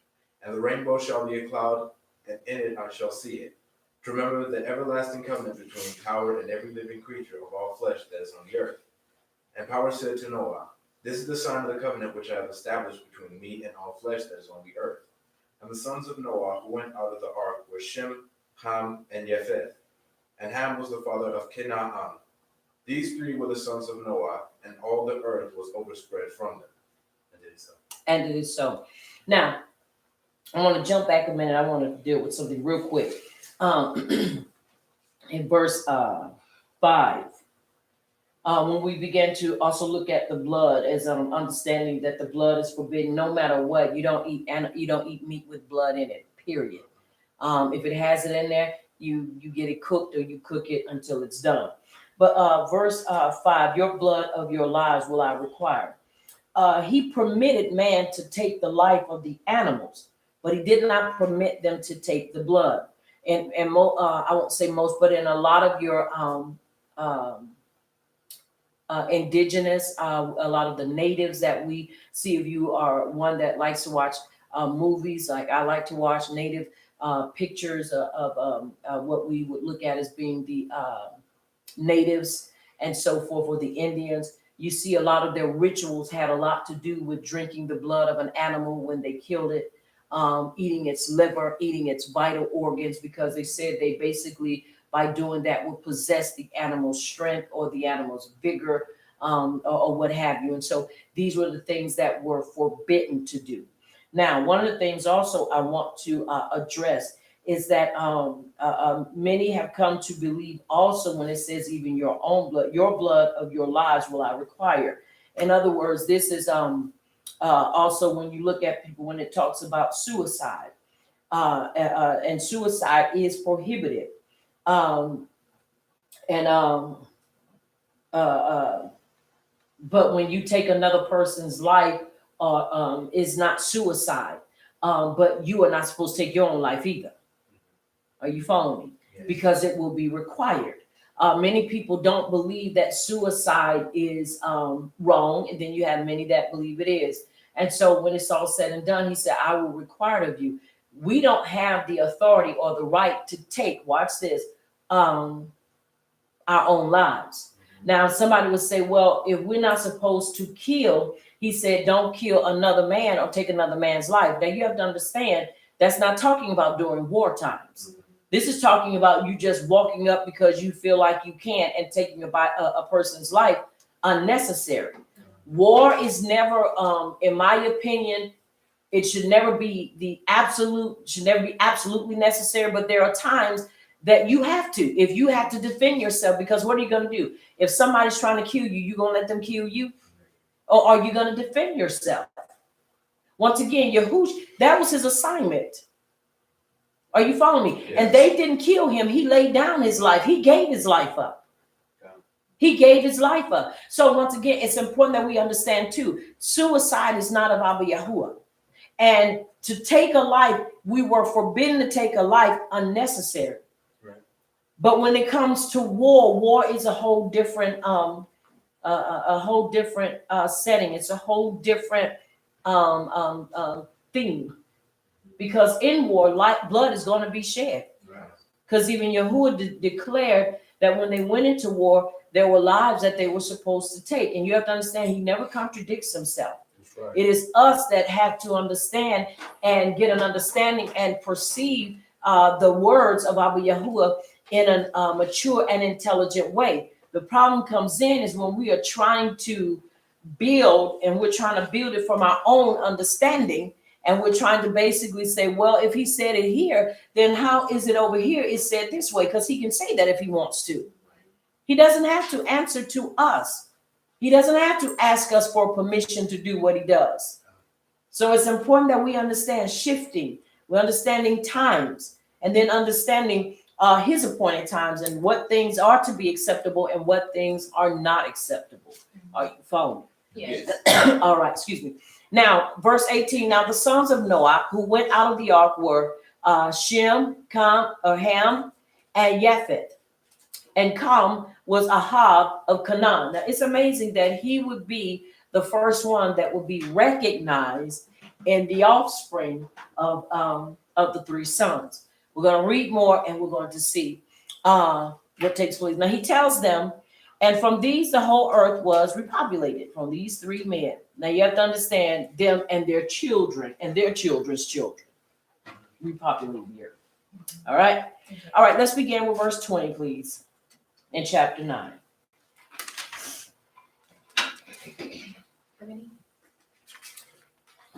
Let's do 7 again, please. You said verse 20? Verse 20. Bereshit, chapter 9, starting at verse 20. And Noah began to be an husbandman, and he planted a vineyard.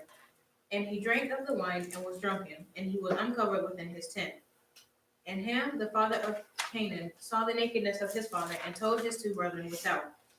And Shem and Japheth took a garment and laid it upon both their shoulders, and went backward and covered the nakedness of their father. And their faces were backward, and they saw not their father's nakedness. And Noah awoke from his wine, and knew that his younger son had done unto him. Knew what his younger son had done unto him. Excuse me. And he said, Cursed be Canaan, a servant of servants shall he be unto his brethren. And he said, Baruch be Yahuwah, power of Shem, and Canaan shall be his servant.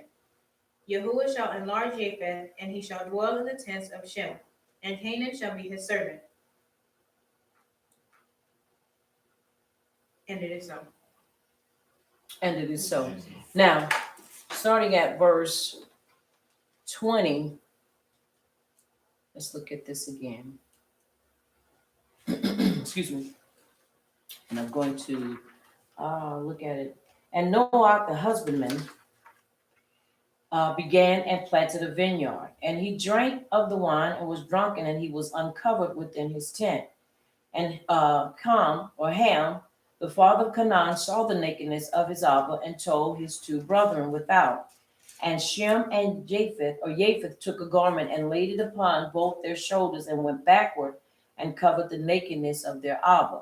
And their faces were backward, and they saw not their Abba's nakedness. And Noah awoke from his wine and knew what his youngest son had done unto him. And he said, Cursed be Canaan, a servant of servants shall he be unto his brethren. And he said, Baruch be Yahuwah, the power of Shem, and let Canaan be their servant. And Yahuwah enlarged Japheth, and he shall dwell in the tents of Shem, and let Canaan be their servant. Now, when we look at this and we see the severity of what was done, and we come to understand that, first of all, Canaan was his grandson, which in that time, a man who had sons, or even any children, those children were basically would be called his sons, would be called his children, because that's his extension, or the extension of him. And it is so. The husbandman, literally the man of the earth, that is, he was the owner of the earth. He was skilled in working the earth. A countryman, not a city dweller, or a man who turned his attention to the earth to sow and plant. Now, this is what Noah was doing. He himself began to plant. And so in planting, he brought forth a vineyard. And he was taken, and the branches, basically, he created wine. Let's put it like that. He not only just had he grew wine, and he indulged in wine. You can kind of look at that as not the first time. Are y'all following me? Yes. That this was something that he was accustomed to doing. Because let's look at, once again, let's pick this apart and look at the curse that is put about. Now, because he was one who was a man of the earth, this is something that he was skilled in. This is something that he did. This is something that he indulged in. Okay. And so by this being what he did, there are many that said in this time when he got drunk to the point where he loses consciousness, it wasn't just him, but it was also his Isha. Because you have to understand, whenever the reference is made to a father's nakedness, it is not referring to the Abba, it is referring to his Isha. Many have said that that his Isha was not their Ima. Many have said that that she was his third or fourth wife, which I can't say that it to be valid. I can only go by what the writings say, that when he went in, Noah and his wife went in. Are you following me? Yes. But it never alludes to them being her children. It says the sons of Noah. Are you hearing me? Yes. So we can kind of look at that. But when he wakes up, he is furious. Ham, the father of Canaan, saw. Some teachers hold that Canaan saw what had happened and told his Abba, hence he, Canaan, was cursed. Ham saw the indignity which his son Canaan inflicted upon him. Now, once again, it only says that he woke up. Once again, many theologians believe that Canaan, because of the, because Canaan was the youngest son, and that Noah's Isha had no relation to him, that he went in unto her and slept with her because she herself was drunk. And so by this happening, he goes and he tells his Abba, because it's all out in the open. And so that's one theory. Another theory is that he looked upon his grandfather and his Isha. And by him looking upon them while they were drunk and being intimate, he went and told his Abba, which was still incorrect and was still out of order. Why? Because he was in a place he had no business. Are y'all following me? Yes. I'm trying to be very discreet in how I put this out. So when you are looking at this, there are many scenarios. But one thing is for sure is that as we look at this play by play as it's been given to us, he tells it, and Ham himself does not react, but he goes and he tells Shem and Japheth, and they turn around because it is supposed that this was their Ima and not Ham's Ima. Are you following? Yes. And that is why he went. And so when Noah awakens up, he automatically knows what is taking place. So this tells us or alludes to some way that this is not the first time this has happened. That somewhere down the line that this has happened before, and this time it has reached the climax to where now he begins to pronounce a curse. Now you have to understand, nowhere does Yahuwah pronounce this curse. This is coming out of the mouth of Noah. Are y'all hearing me? Yes. Noah is the one that comes out of his mouth and pronounces this curse. Let's look at it again. Now, and he drank wine and was drunk and became uncovered in his tent.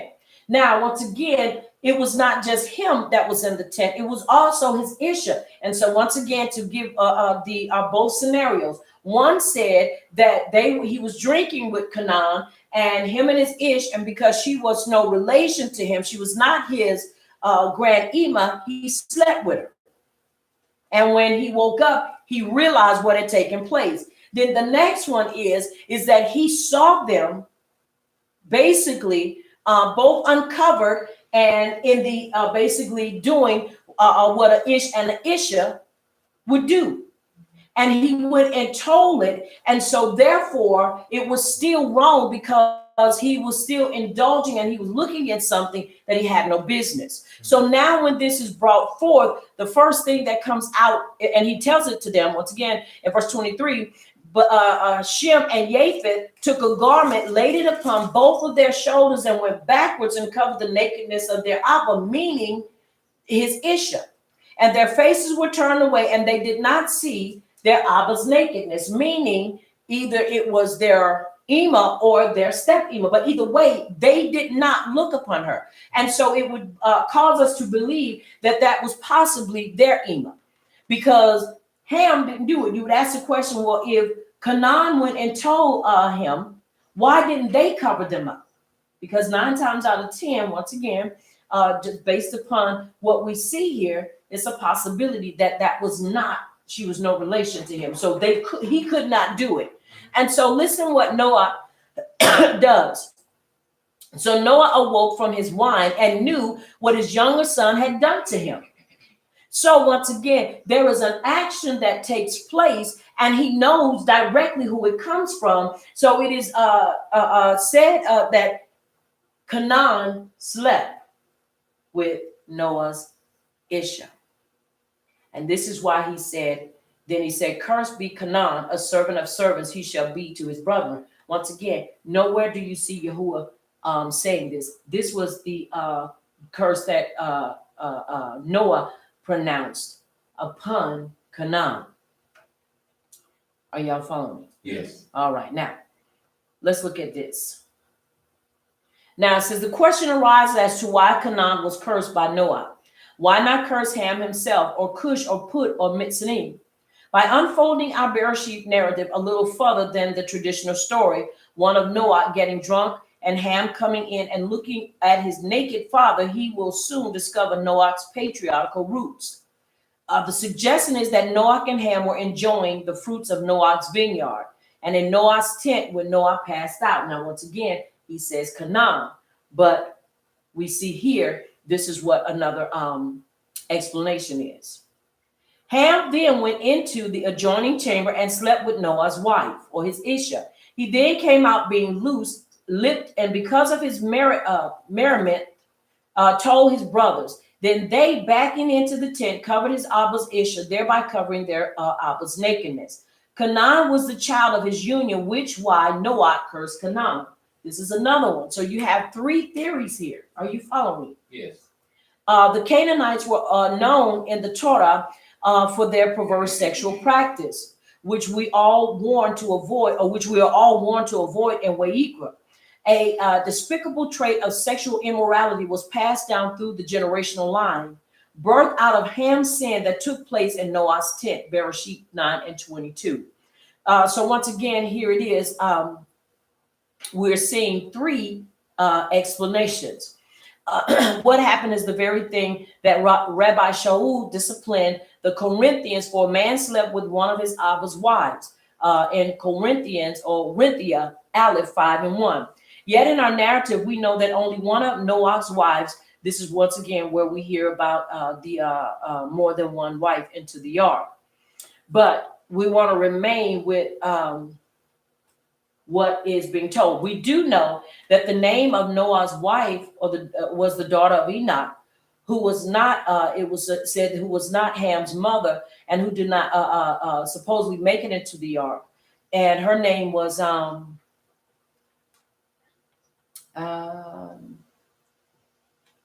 Imazara, daughter of Rachel.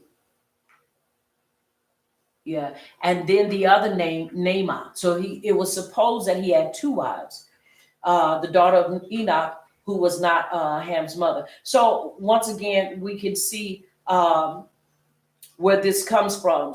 The phrase Ham sinned as uncovering his Abba's nakedness, which means sleeping with your Abba's Isha, which was Naamah, who is not your Ema. The nakedness of your mother is her nakedness, but the term used in Bereshit was referring to Noah's Isha.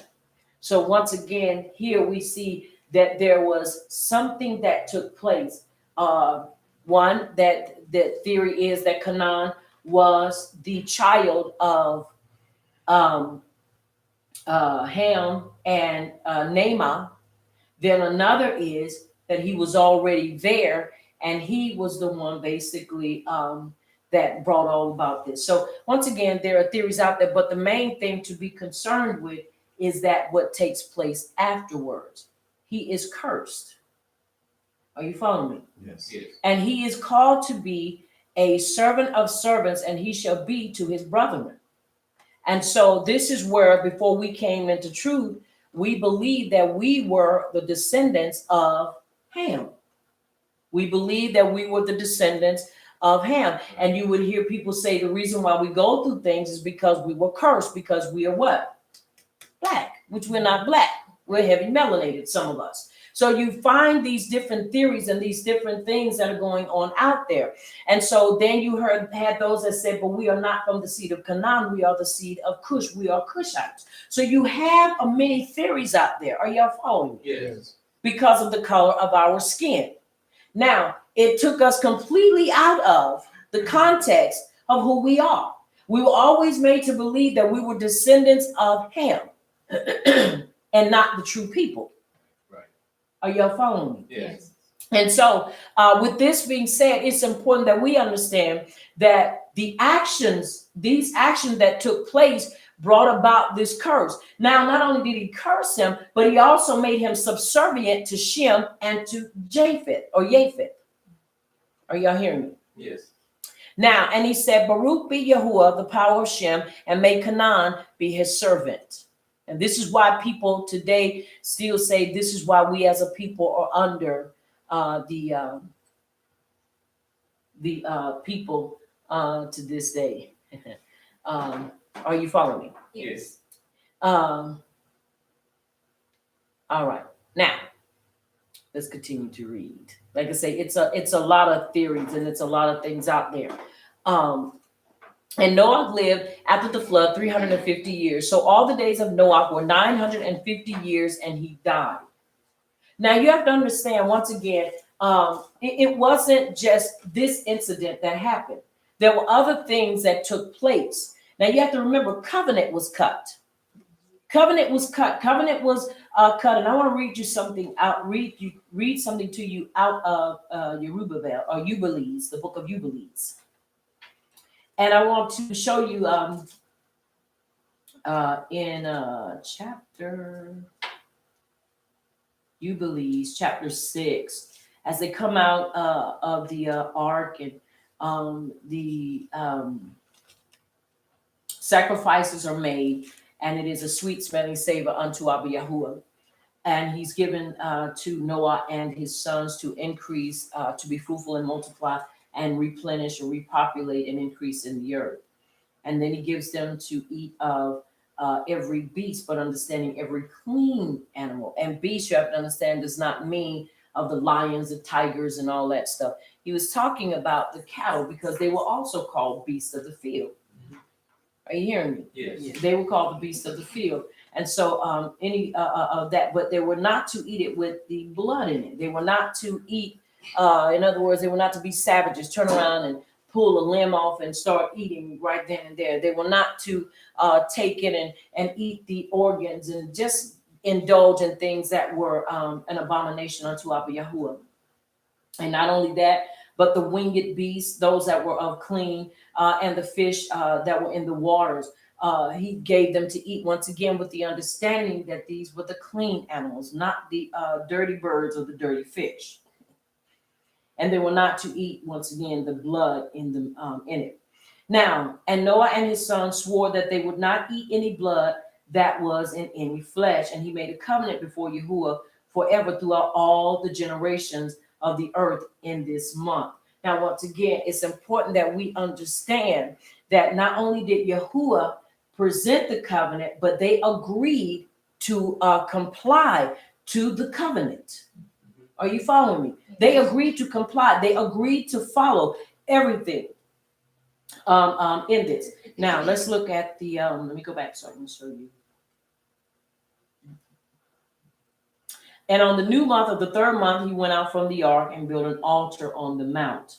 So it was in that third month. Now, this is the same time when it is the covenant is made. Now, and on this account, you should make a covenant with the children of Yasharal in the month upon the mountain with an oath. That you should sprinkle blood upon them because of the words of the covenant which you have made with them forever. Hold on, let me make sure I didn't skip down too far. Okay, yeah. All right, now he's still speaking to them. Now, let's see.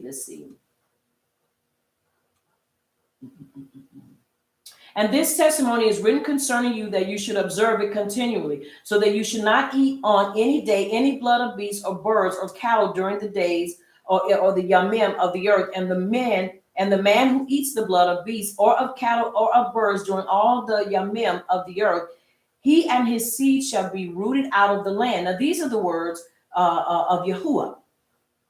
And do you command the children of Yasharal to eat no blood, so that their names and their seed may be before Yahuwah, our sovereign ruler, continually.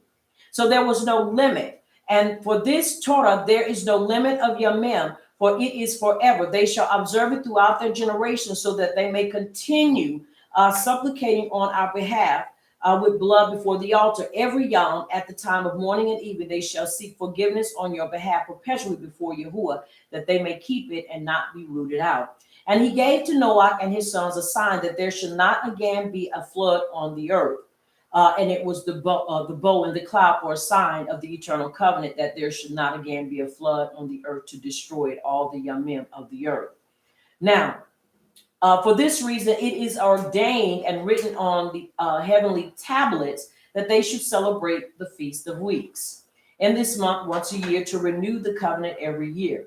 Now, I wanted to read this because I want to show you what happens.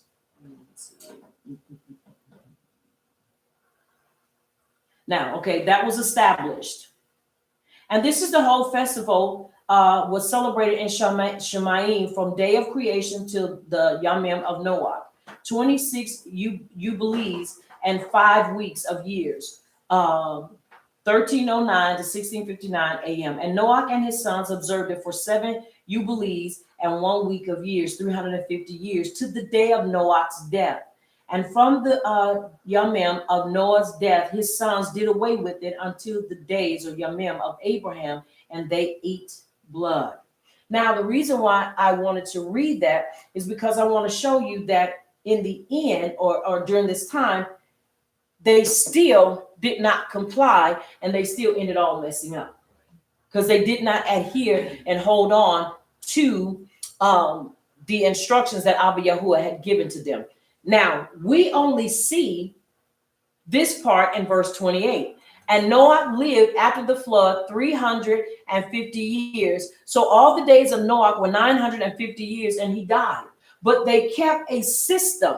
They just didn't live. Now, understand what I'm saying is they just didn't make babies, and that's it. They had a structured life. They were to praise Abba Yahuwah. They were to offer to Yahuwah, and they were to serve him, and they were to adhere to his instructions. They were to repopulate. They were to continue to pass down the instructions that were passed down to them. But after Noah died, things began to change. Are y'all following me? Yes. So after his death, you began to see things unravel. But you have to understand something. It is just when things are manifested, when a patriarch or a matriarch is removed. It is not that these things were not there. It is just now that which kept it from being brought forth is removed. Does that make sense? Yes. Have you ever seen families or mishpachas that after that person of authority has now been laid to rest, you start seeing the family slowly but surely unravel? Because you began to see who is the authority and who is the one that really is keeping things together. This is how this is basically shown. And so why am I saying this? Because you got to understand, from the very beginning to even this part, it is important that we understand that we live our lives because of the relationship that we have with Abba Yahuwah, and not because somebody's over us making us do it. And this in no way is me saying that you don't need a teacher. That's a lie, because I will never say that. In spite of what people believe today, this is why you got people that are coming into truth and they are calling themselves teachers, and they have not been even seasoned long enough. Right. You got people being in this walk 5, 6, and 7 months, and now they want to teach people that's been in it 5, 6, and 7 years. Sit down and desire the sincere milk of the word, the Torah. You ain't. And you have to understand, because things are now easier for people to grab information, and I'm not against grabbing information, but there comes a time that even the information we use, you can't just use it. You have to really seek out Abba Yahuwah to know the revelation that is not always printed on paper. People say, but you got to be able to show your resources, the Ruach HaKodesh. Are y'all following me? Yeah. There was a time that this was what was most important. But now, once again, I'm not knocking information because I use it. You hear me read from these, from my information. But then there are times where that information, has to be put aside, and you have to listen consistently, attentive to the Ruach HaKodesh, because some things you might want to bring out, even I might want to bring out, and the Ruach HaKodesh will say, no, don't bring that out. But when you have people that have the resources and they're able to put their hands on certain information, then now anybody can be a teacher. Even people that are novices, because you have the finances to put your hands on certain things. That does not make you a skilled teacher. That just makes you a person that has the ability to get information, and you're able to put it back into circulation. Adding a little flavor to it. That's just like taking a cake that's already baked in icing and you just putting the decorations on it. You've done nothing. You didn't have to pray. You didn't have to fast. You didn't have to seek him for the revelation. You just grabbed it and you ran with it. In the words of what's the man name on Jurassic Park? Jeff Goldblum. He said, you didn't have to do this. You stood on the shoulders of people that were geniuses, and you basically grabbed their stuff, packaged it, and you put it out there. And you didn't do your research to see what would be the result of you doing what you did, and it was disastrous. Are y'all following me? Yes. This is why it's important that we understand. Are y'all following me? And like I said, people, I believe we are to teach. That just because you are male or female does not give you a right, because you have the ability to get information, qualifies you to be a teacher. So it's important that we understand these things, and it is so. Yes. Come on, praise him.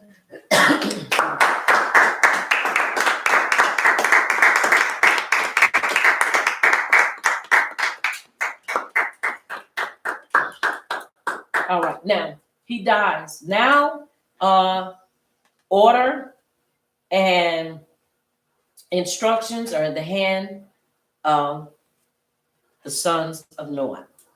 Now, let's read chapter 10, and we're going to see generations, and we're going to see, which is important. If anybody understands, have been in Christianity, you know, Christianity basically taught us to skip over some of this. You start thinking, we don't need all that. We don't need, but we need the names, because if without the names and without understanding the names, you will not be able to identify locations. And if you don't know locations and know names, then it's very hard to connect the dots, to know who is where even now, and to know who was where at that time. And so it's important that we read the generations and the genealogy of Noah and his sons, because this helps us to be able to pinpoint where they are and where they were, as I said before. All right, so we're going to read chapter 10, and we're going to, let's read 8 verses this time.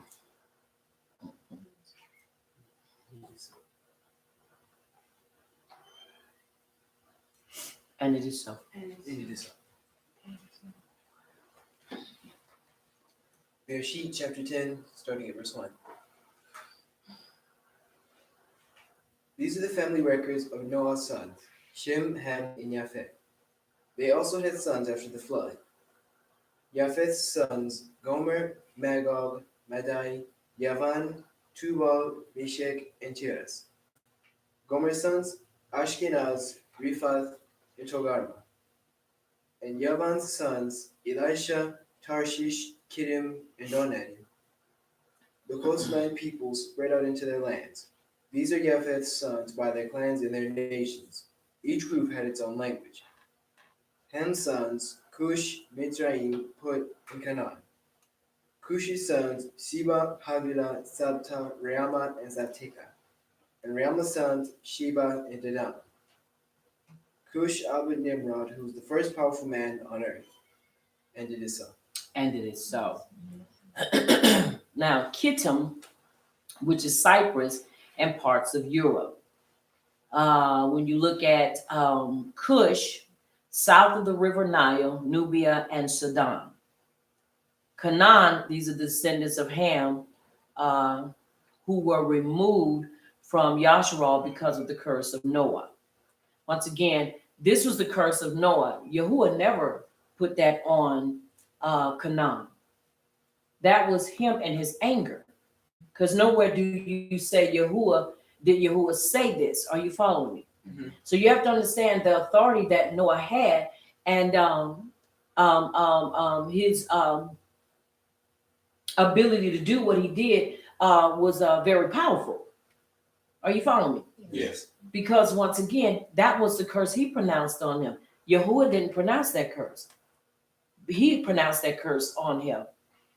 Sheba, South Arabia, today known as Yemen. Havala, which is Saudi Arabia. Dedan, oasis in northern Saudi Arabia where travelers often stop for refreshments. Nimrod. Nimrod means a rebel. So when Cush begot Nimrod, this is where you began to see the revelry and began to see the manifestation of what was already going on. Because remember, after Noah died, they did not continue to uphold what? The covenant. They went to eating blood in the meat, because you have to understand the reason why instructions are given is because these are things that had been, I believe, practiced before. And so they had to be put in place and they had to be brought forth. So don't do this now. You're in a new place. You're in a new atmosphere. Don't do this. But after Noah was had expired or died, now they go back to doing the very thing that they were forbidden to do. Now that means they digressed it. As I said before, if we're only following the Torah because of fear or because somebody's making us do it, you really don't have relationship with Abba Yahuwah. And when that person is removed from your life or persons, you will go back to doing what you were doing and you will take it to the next level. And this is why it's based upon relationship. Somebody say relationship. Relationship. We have to build a relationship with Abba Yahuwah. How is that relationship built? Through Yahush Mashiach.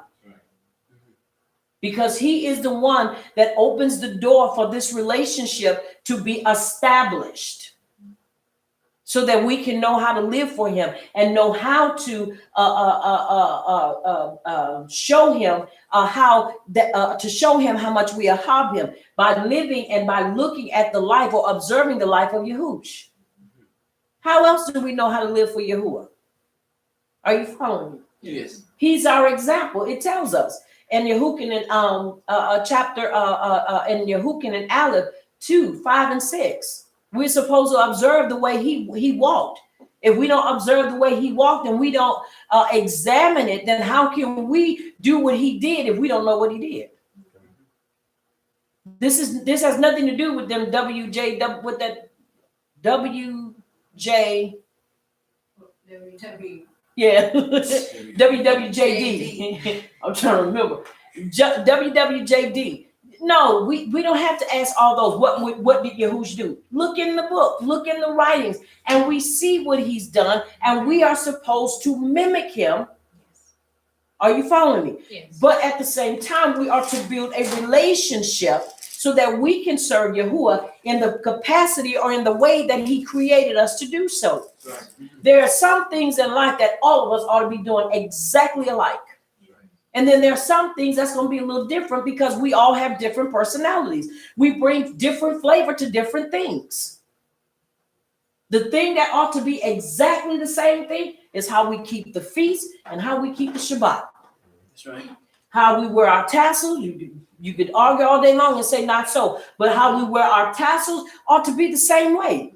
There ought to be some things that are just exactly the same way. That people say, man, y'all look like so-and-so. Whoa, y'all do things just like so-and-so. That ought to be said. That ought to be exclaimed that we do everything alike. That's right. Some things are going to be different. Music is going to be different. Why? Because you're going to add your flavor to it. Right. Right. Cooking dishes is going to be different. You can give a person seasoning. And you can give them salt, black pepper, not just any salt. Was the Himalayan salt, pink Himalayan salt. And black pepper, garlic, onion powder, and you can put that seasoning in front of two people, give them the same meal to cook, and it's still going to taste different.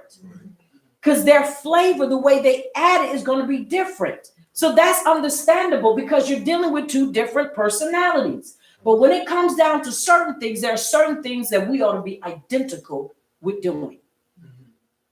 How we deal with one another, how we deal with conflict resolution, how we disagree agreeably, and not at the end start calling each other out of our names and just going over in the left field, lying to one another, trying to manipulate and use one another. These are things that ought not be so.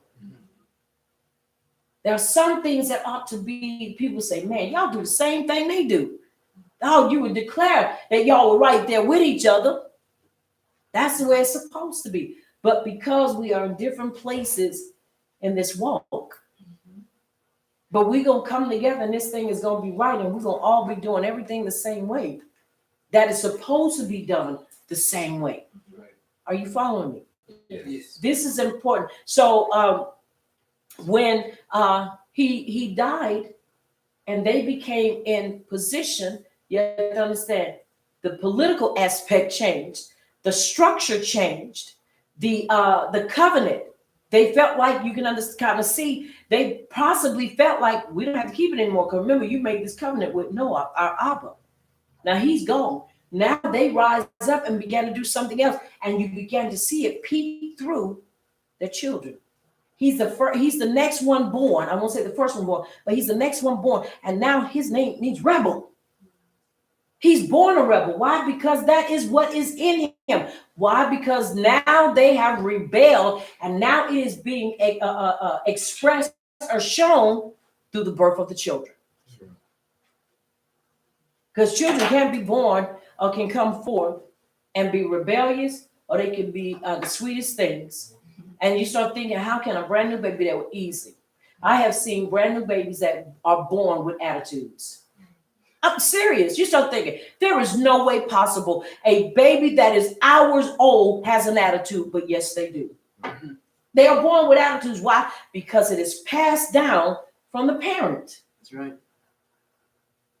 So we're seeing these things. Are you following me? This is why, once again, even how we carry a child, how we do when those that are with child, you have to be careful how you conduct yourself and what you do. Right. Because you don't want that to be passed down into your children. And that means both. Are y'all following me? Yes. It's very important that we understand that. Because yes, you can affect your children even when they're in the womb. You have some, they be sweet as pie, and then you have some be just as mean, and you can look at their faces and you start thinking, well, that baby sure is mean and got a bad old attitude. Check it out. You'll see. And you got somebody just cry. Follow the person that was pregnant with that baby and the person they were with, and you will see. Are you following? Yes. So it's very important that we understand these things. All right, now we're looking at that. Now his name means rebel. All right, let's finish reading. You stopped at verse 8. Yes. Now, and he began to be a mighty one on the earth. Now we began to see history and life really start to change. He was a giant opposing Yahuwah, and he built many cities. It's also believed that Nimrod took on a lot of the attributes of Hadam. Because remember, for 130, was it years or days? I want to make sure I'm saying this correct. Hadam was not in the presence of Ahawa. So what was he doing? It is believed that he was building cities, and this is why Nimrod was doing the same thing, because he took on the attributes and the characteristics of his great-grandfather. Yeah, I believe I'm saying that right. Yeah. And so with this being said, he goes and he's a builder. He's building cities. He's building all these things. But now he opposes Abba Yahuwah. Now you start thinking, why would you be born opposing him? You know nothing about him. That is the reason. Because he knew nothing about him. Are you following me? In a positive respect. And as we continue to read, we will continue to see many things that come about. Wonder why people have certain traits and certain attributes. Look at their surrounding. Look at the surrounding. And you can 9 times out of 10 pinpoint why they are the way they are. All right, let us read. Verse 9. And let's read 8 verses to 17. Okay. Verse 9. He was a mighty hunter before Yahuwah. Therefore it is said, like Nimrod, the mighty hunter before Yahuwah. Verse 10. Emphasis. In the beginning of his reign was Babel and Erech, and Akkad and Calneh, in the land of Shinar. From that land he went to Ashur, and built Nineveh, and Rehoboth, Ir, and Keilah. Verse 12. And Rezin between Nineveh and Keilah, the great city. And Mizraim brought forth Ludim, and Anamim, and Lehabim, and Naphtuhim, and Pathrusim, and Casluhim, from whom came the Philistines and the Caphtorim. And Canaan brought forth Sidon, his firstborn, and Heth, and the Jebusites, and the Amorite, and the Girgashite, and the Hivite, and the Archite, and the Sinite. And it is so.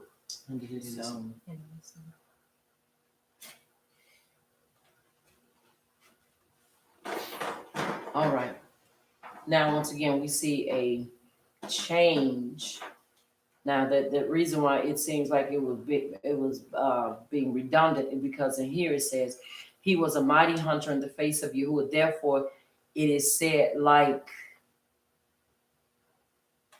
Nimrod, the mighty hunter in Yahuwah's face, because he was constantly in the face of Yahuwah. Once again, he was adamant about doing and being who was. Nimrod was a hunter of the souls of men. People worshipped him. He is the picture of the anti-Mashiach, right in the regions of Turkey and Iraq, the very places which are to Yam occupied by Islam, which also is a giant religion that will be brought down one day like Goliath. So you have to understand, he didn't just hunt animals, but he was a hunter of souls of men. He was horrible. This text shows Nimrod in opposition to Yahuwah, not a friend, but an enemy of Yahuwah. Now, you have to understand, once again, the question is, why would a person be an enemy? It is how he is portrayed. Remember, Noah is dead, and the sons are now in position.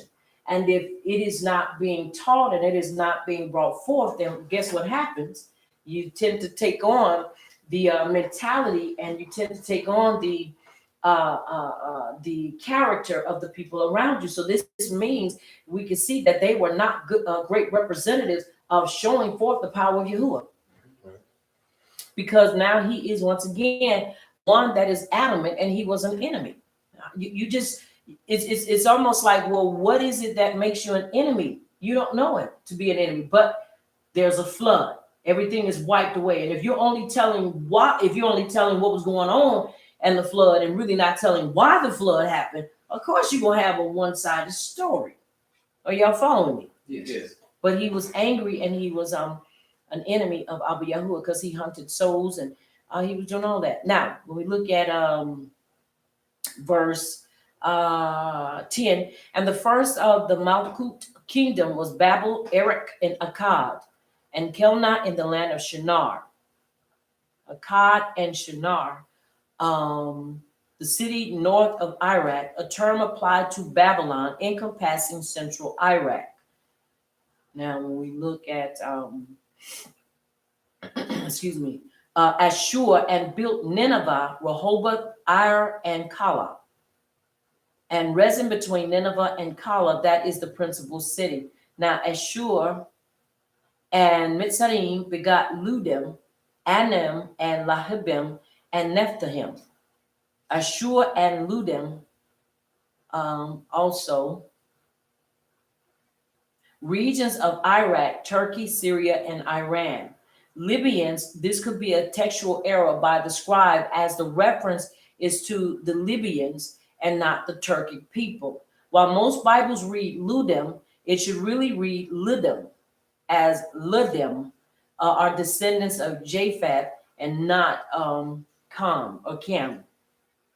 So they said this could be a textual error. Are y'all following me? Yes. Okay, Pathrusim and Kausalhim, from who came the Plushtim, which are the Philistines, and Kaftarim. Canaan begot Sidon, his Bakor, firstborn, and Heth, and the Jebusite, and the Amorite, and the Girgashites, the Hivites, and the Archites, and the Sinites. The Arvavites, or Arvadite, and the Zemarite, and the Hamathite. Afterward, the Mishpachot of the Canaanites were dispersed. And the border of the Canaanites from Sidon as you go toward Gerar, as far as Azah, which is Gaza, then you go toward Sidon. And it goes on to say, Amorah, Adamah, and Zeboim, as far as Lasha. And verse 20 goes on to say, these were the sons of Cam according to their mishpachot, according to their languages in their lands and in their nations. So we can see where they are set up. You can see basically where they're set up. Iraq, and you can see Turkey and so forth. So we see these are the places that they are. When you start looking, a lot of times the reason why you don't really see a lot of the melanated people over there are because they are in the back. They're not in the forefront. Are you hearing me? Yeah. They're in the further in the back. So these are the descendants and their lands and in their nations, their language and in their nations. So once again, you start seeing all of this that is coming, and they were to do what? Repopulate. They were to do what Hadam and Hawa were supposed to do, and now they are doing it. And so we see once again what takes place. But one thing I want to truly make sure we are seeing is no matter how many generations that come about, when you start, when you leave out the instructions and the Torah of Abba Yahuwah, you're going to have a whole lot of mess. You start looking at Sodom and Gomorrah, which was what? A place of what? Homosexuality, sodomy, lesbianism. When you fail to put Yahuwah in, not put him in, but keep him at the center, you're going to produce, and it's a lot of these things that are going to come about because we fail to keep him in his place, and that is the center of our lives. So we see how these come about. So we're not just looking at genealogy and just looking at, well, these people was dispersed here. Let's look at what, when they were dispersed, of the character. Let's look at what is also birthed out of this, and let's see what they're doing and how things went from there with the absence of Yahuwah in their lives. Are y'all following? Yes. All right, let's start at verse 21, please. Let's read to 28.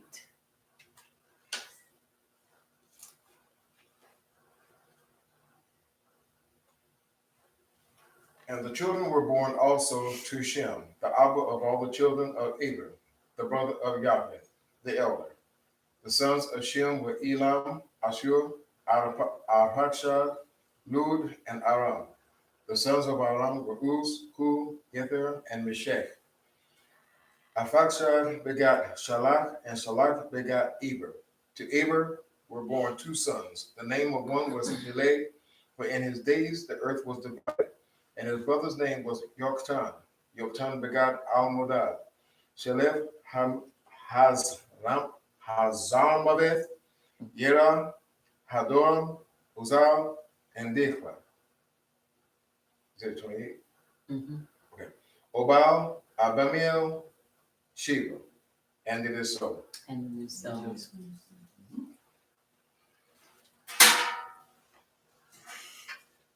all right.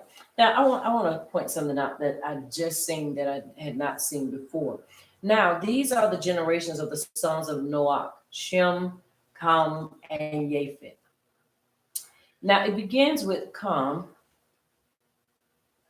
after the flood. The sons of Japheth. I'm sorry, we start with Japheth, and after Japheth, you go all the way down. Then you go into the sons of Ham. And you give the sons of Ham, and then from the sons of Ham, Cam, then you get to, and it says Shem, the Abba of all the children of Eber, the brother of Japheth, the elder. Now, the question is, why didn't they put Ham in there? If you look at verse 21, it would make you believe that they were all brothers. But even as the footnote said, that because Ham's mother was not the same as Shem and Japheth. Mm-hmm. So it alludes into 21 and it says the brother of Japheth, but it does not come back and say the brother of Japheth and Ham. Right. Are you following me? And you, once again, you ask, the question would be asked is, why wasn't it once again that Ham did not cover her? 9 times out of 10, because she was no relation to him. Right. And this is why it was up to Shem and Japheth, because that was their Eve. Are you following me? So you really kind of see these things where it really begins when you look at the lineage of the family. The children were born also to Shem, the Abba of all the children of Eber, the brother of Japheth, the elder. The sons of Shem were Elam, which is Aram, Ashur, Assyria, Arpachshad, which is Arpachshad, Lud, which is Turkey, and Aram, which is Syria. The sons of Aram were Uz, Hul, Gether, and Meshech. And Meshech, some traditions read Mash. These are Turkic people. Then when you look at excuse me, Arpachshad or Arphaxad begot Selah, and Selah begot Eber. Salah begot Eber. To Eber were born 2 sons. The name of one was Peleg, for in his Yamim the earth was divided, and his brother's name was Yoktan. Peleg. Let's look at Peleg and Joktan. A city near the Euphrates called Phalag. The ancestor of the southern Arabs called Qatan. Now, and Yoktan begot Alamad, Seleph, Hazmav, and Yirah. Hadoram, Azal, Diklah, Obal, Abimiel, Sheba, Ophir, Kavilah, and Yobab. All these were the sons of Yoktan, and their dwelling place was from Mesha or Mesha as you go towards Sephar, the mountain of the east. Now we look at Mesha, which is called or ancient name for Mecca in western Saudi Arabia. The pilgrimage place of Islam was the east. So we could see this here. These were the sons of Shem according to their mishpachot, according to their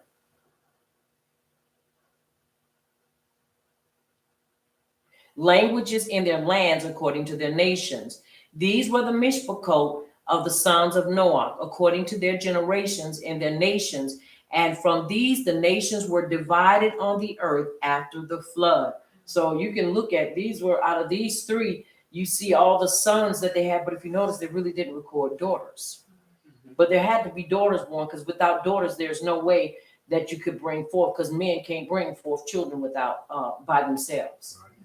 But they don't record the daughters in here. All right. Let us read chapter 11. All right. Chapter 11. And let's do 7 verses. Thank you. Bereshit chapter 11, starting at verse 1. At one time, with the whole earth had the same language and vocabulary. As people migrated from the east, they found a valley in the land of Shinar and settled there. They said to each other, "Come, let us make oven-fried bricks." They used brick for stone and asphalt for mortar. And they said, "Come, let us build ourselves a city and a tower with its top in the sky. Let us make a name for ourselves. Otherwise we will be scattered over the face of the whole earth." Then Yahuwah came down to look over the city and the tower that the men were building. Yahuwah said, "If they have begun to do this as one people, all having the same language, then nothing they plan to do will be impossible for them. Come, let us go down there and confuse their language so that they will not understand one another's speech." So from there Yahuwah scattered them over the face of the whole earth, and they stopped building the city. And it is so. And it is so.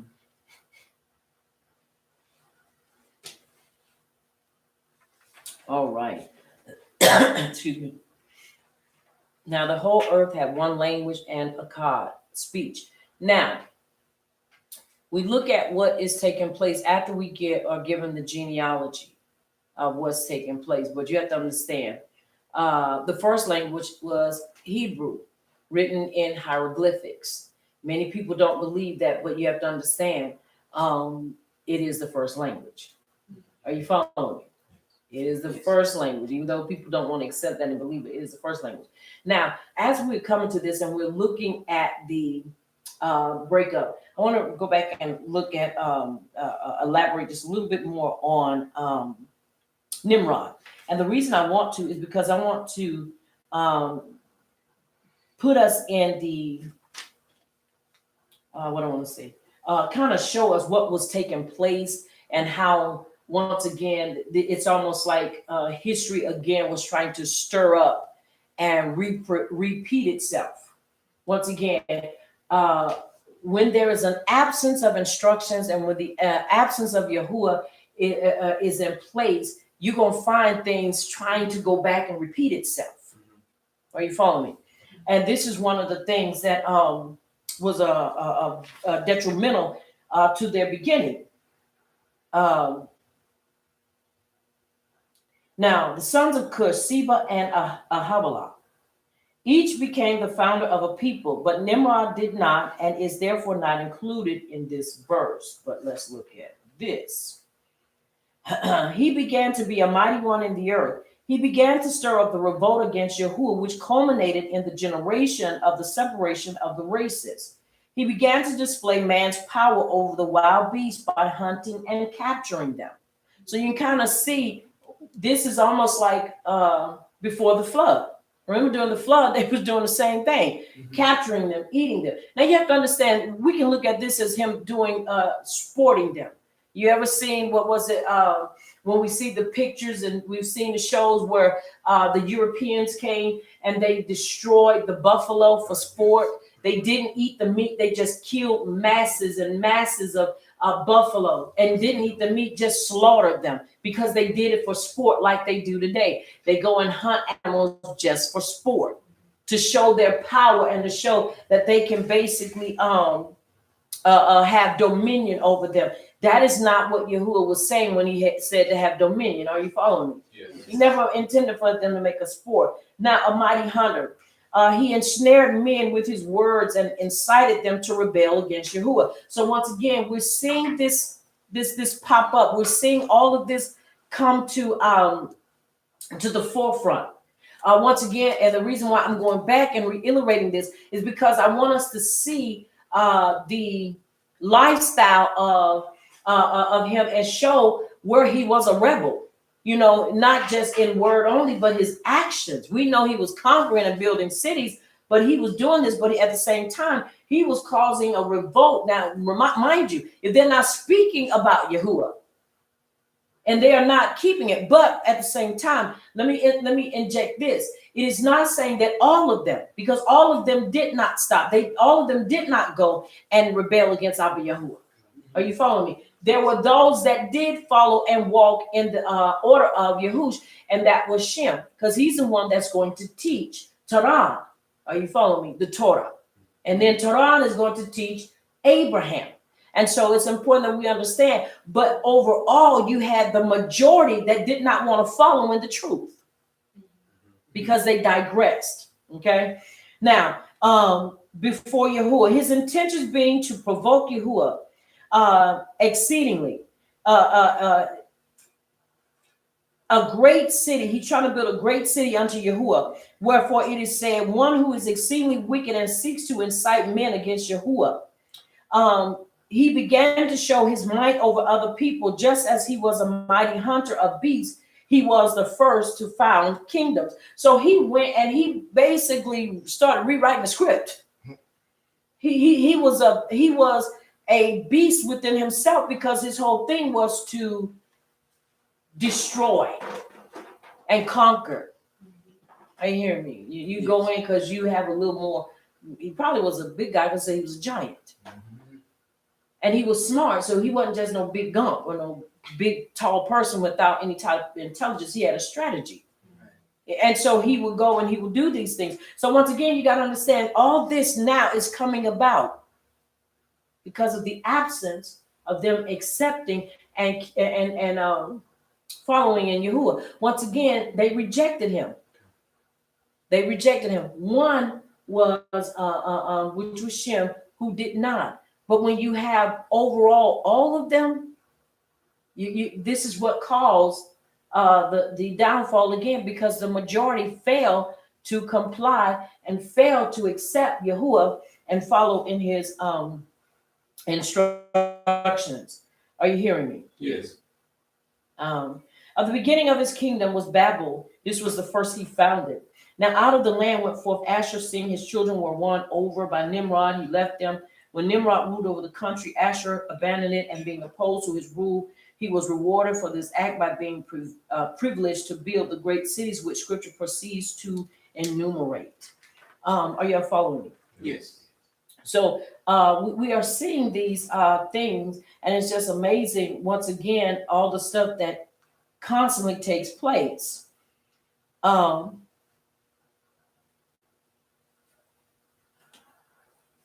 Now, Mitzrayim begot Ludim. These are the names of countries, each of which was inhabited by a particular family or clan. Hence, the names are all in the plural form. the names of persons who in turn gave their names to be the countries in which they dwell. So it's kind of showing us that they named it like that. But once again, I wanted to bring that about or show that so that we could see some of the things that he was doing. He just basically saw an opportunity because he was bigger. Hey, I'm going to show you that I'm more powerful and that I can do whatever I want to do. Once again, when there is the absence of the power of Abba Yahuwah, you will begin to see a lot of things that will begin to deteriorate. Now, with that being said, yes, there was still one, and that was Shem. But at the same time, it wasn't just given to him. It was given to all of them, all three of them. And so once again, you start looking at majority. And so it's important that we understand majority is not always right and the majority does not always win. That's right. All right, let's continue. I just want to drop that in there.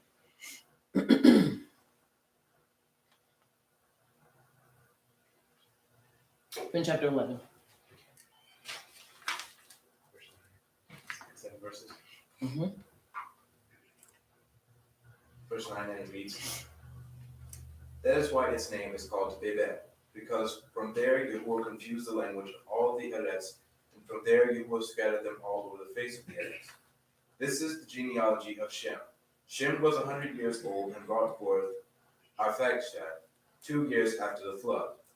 And after he brought forth Arphaxad, Shem lived 500 years and brought forth sons and daughters. And Arphaxad lived 35 years and brought forth Shelah. And after he brought forth Shelah, Arphaxad lived 403 years and brought forth sons and daughters. And Shelah lived 30 years and brought forth Eber. And after he brought forth Eber, Shelah lived 403 years and brought forth sons and daughters. And Eber lived 34 years and brought forth Peleg. And after he brought forth Peleg, Eber lived 430 years and brought forth sons and daughters.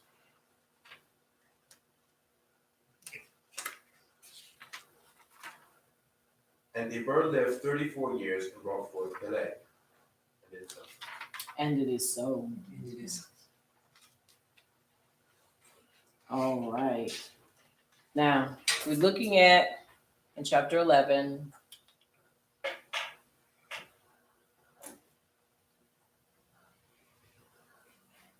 Verse 9. Let's go back up here. Chapter 11, verse 9. Now, once again, we can kind of really, when you go through it and look at it again, you can see the breakup, the breakdown. You can see all the stuff that is taking place. Now, before we get to verse 9, we began to see as they began to talk with one another. That is one nation to another nation, Mitzrayim to Cush, Cush to Put, and Put to Canaan. Let us make brick to build houses and sheepfolds. This was the counsel of the masses. They had to make bricks because Babylon lacked stone. Now let us build us a city. The reason why they wanted to build a city was the counsel of the prince to make Nimrod king over the whole human race.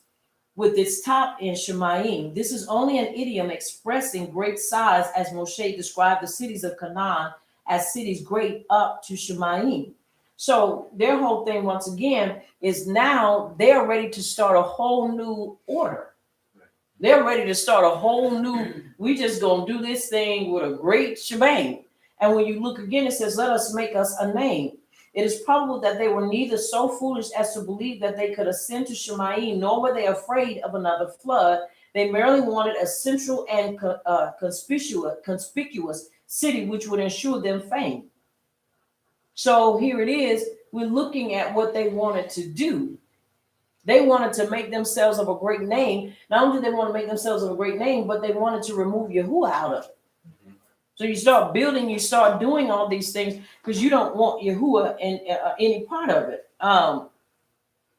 And so Yahuwah comes and then he disrupts the language. Are you following me? Yeah. He messes up or he disrupts the language so they cannot continue to do what they want to do.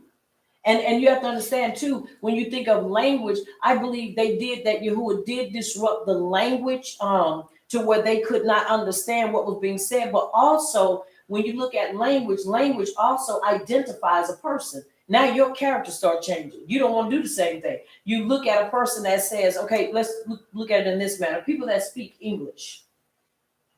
When we speak English, we do things because we've learned English. We do things differently. When you see people that speak other languages go to do something, it's more like they do it based upon their character. Are you following me? Yes. They do it based upon their I don't want to say charisma, but their involvement in it, their passion and how they do it. What I'm going to use? Okay, let's do this. Like we are learning that tuda means thank you, right? When we say tuda, we get excited and we say, tuda for what you're doing, because we know this is our language, we're connected to it. So we're going to make some kind of, there's going to be some type of expression, some type of picture, something to go behind it. Whereas people say, thank you, and go on, mundane or just melancholy. Thank you. We say tuda, we got a flower behind it, we got a face behind it, we have an exclamation mark behind it, because we are connected to our language. So when the language was disrupted, not only was the language disrupted, but the desire was disrupted. Right. I don't want to do what you're doing now. I want to go do something else. I want to feel out who I am. I want to know who I am. Because remember, they were of one accord. So them being of one accord, this is what they wanted to do. Are y'all following me? Yes. So yeah. Come. See.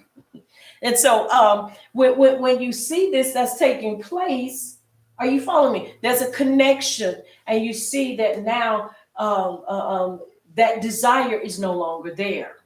So I believe the language connected with the action. We all have one purpose. We all have one goal because we're all speaking the same thing.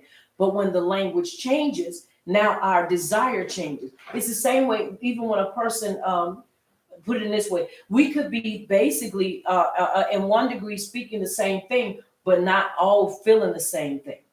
Does that make sense? I could be saying, let's go and we could tackle this, we could tear this down. You could be possibly saying the same thing, but your motive and action is not backing you with that. So now if your desire is not in it, you're not going to push to do that. Are y'all following me? Yes. So we see the changes once again in these things that are taking place. And so as Yahuwah comes and he changes this, now there comes the scattering. Are you hearing me? Yes. He confuses so it could be scattered, so they will not work any longer. Once again, if you notice, I'm not saying everybody, but most of the time when you interact with other people from a different culture, their excitement and their what I'm looking for, their charisma is really it's like it connects with their language, and it's like they're excited and they're backed up. When we start speaking English, we trying to grab the right words to say to make ourselves, be more expressionable. We want to make ourselves, we want to make sure we're conveying our thoughts because we want to add that expression, that extra thrust, that extra push behind it. Whereas, excuse me, in other languages, they can say something and it means it. So we want to be careful. You say, oh boy, you was just gay in that. Well, I'm not gay. But that word means more than one thing. Right. Are you following what I'm saying? So you grasping at words and you're doing because you want to convey your thoughts. And so you want it to line up. And so I believe that when the language changed, the action, the desire, the passion also changed. Because I don't have a passion to do that anymore. I may want to pick flowers now. Are y'all following me? Yes. Because now my desire has been thwarted. It has been altered. It has been changed. You want to go there. I want to go out that way. You trying to go that way. I want to go there. You want to go there. I want to go that way. So we see these things. Are you following me? Yes. And this is the same thing. Now, how can we relate that with us today or to young? Easy. When a person is not on that same level or even that speech, and they may not even be speaking a different dialect, if their language changes, you can almost really see the digress and the passion for it. Instance, somebody's excited about giving you something. I'm gonna give it. We're gonna meet, and I'm gonna give this to you. Well, I got something to do. Language just changed. Their language just changed, so their motivation to it has changed. Right. Okay, well, I'll get back with you. Language has changed again. The motivation is not there. I'll get back with you. You won't hear nothing from them. Right. Because the passion that started them in the beginning is no longer there. Why? Because the language has changed. Right. So you have to understand, once again, what happened here. Not only did the language change, but the desire changed as well. Because everybody wasn't willing to do what they were doing in the beginning. All right. Now, let's finish looking. Now, we read to 19. What'd you read to? 16. All right, 16. Now, genealogy again. We're looking at the genealogy. Now, 16. Eber lived 34 years and begot Peleg. After he got Peleg, Eber lived 430 years and begat sons and daughters. So they were constantly, when he says he lived and he begot, that means his children's children's children continued to bring forth. And watch this. And whatever his attitude was, their attitude was going to be the same thing. Are you following me? Yes. A great tree cannot bring forth corrupted fruit. Right. Neither can a corrupted tree bring forth great fruit, and neither can a great tree bring forth corrupted fruit. They are the product of not just their environment, but of where they come from. That's important for us to understand as well. All right, let's finish reading.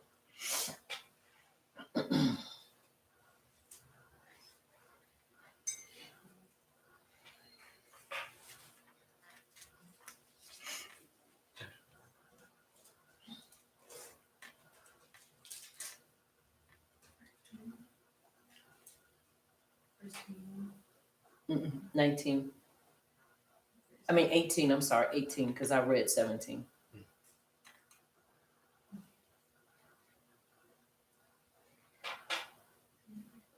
Seven.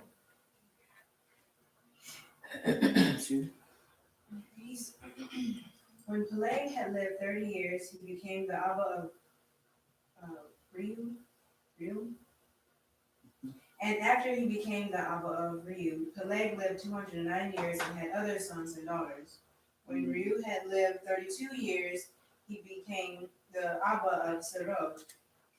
And after he became the father of Serug, Reu lived 207 years and had other sons and daughters. When Serug had lived 30 years, he became the Abba of Nahor. And after he became the Abba of Nahor, Serug lived 200 years and had other sons and daughters. When Nahor had lived 29 years, he became the father of Terah.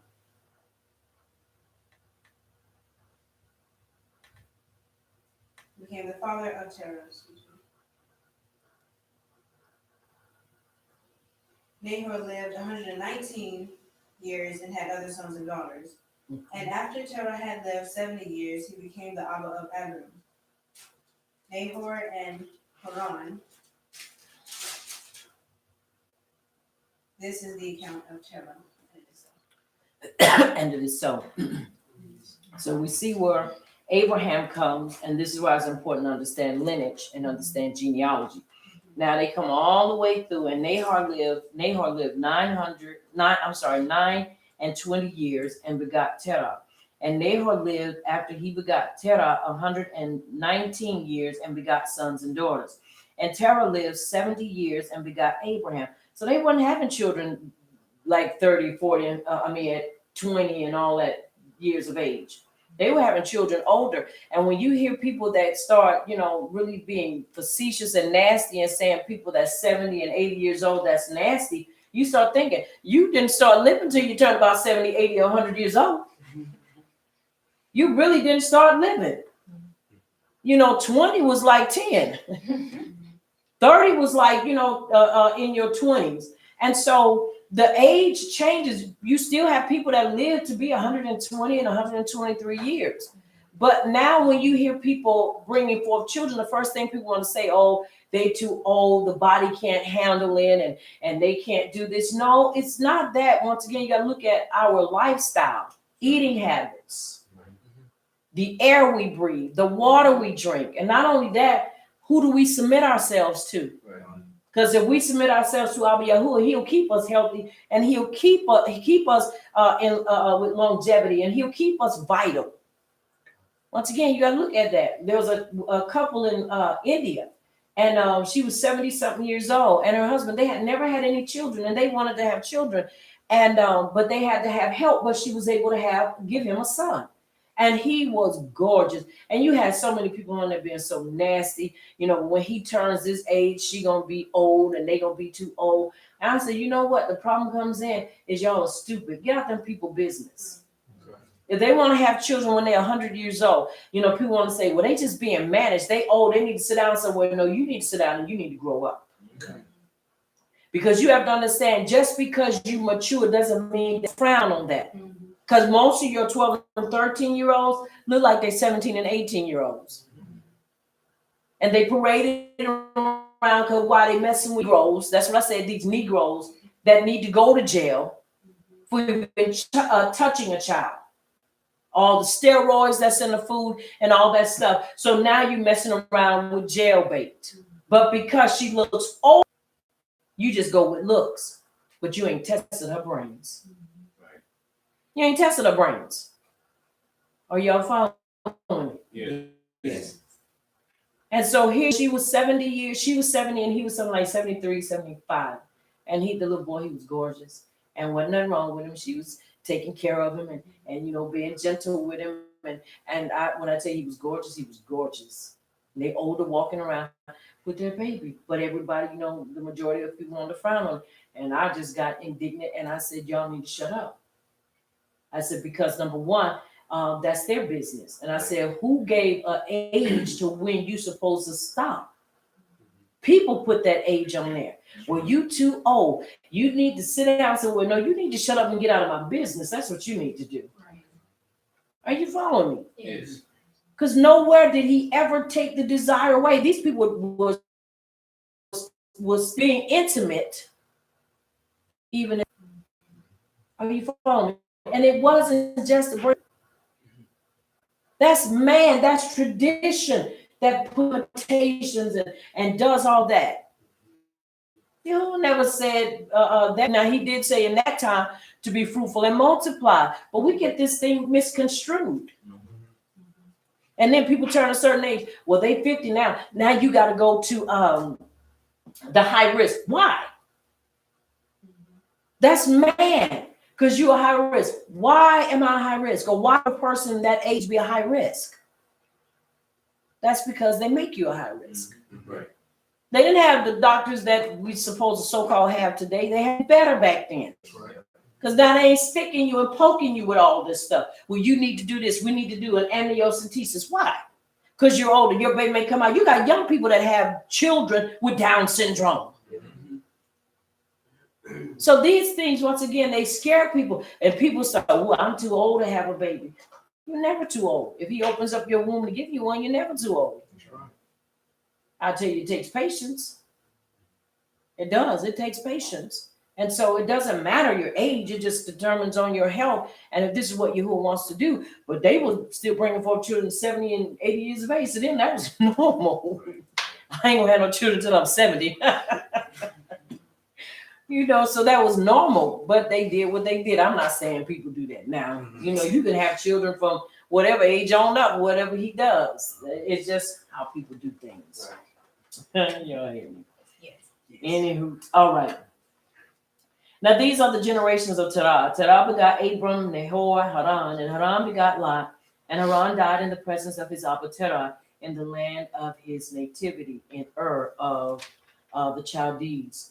And Abram and Nahor took them wives. The name of Abram's wife was Sarai, and the name of Nahor's wife Milcah, the daughter of Haran. And the Abba of Milcah and the Abba of Iscah. So once again, you are seeing these things, the genealogy and the lineage, which is so important for us to understand. Are you following? Yes. Very important. All right, let's continue to read.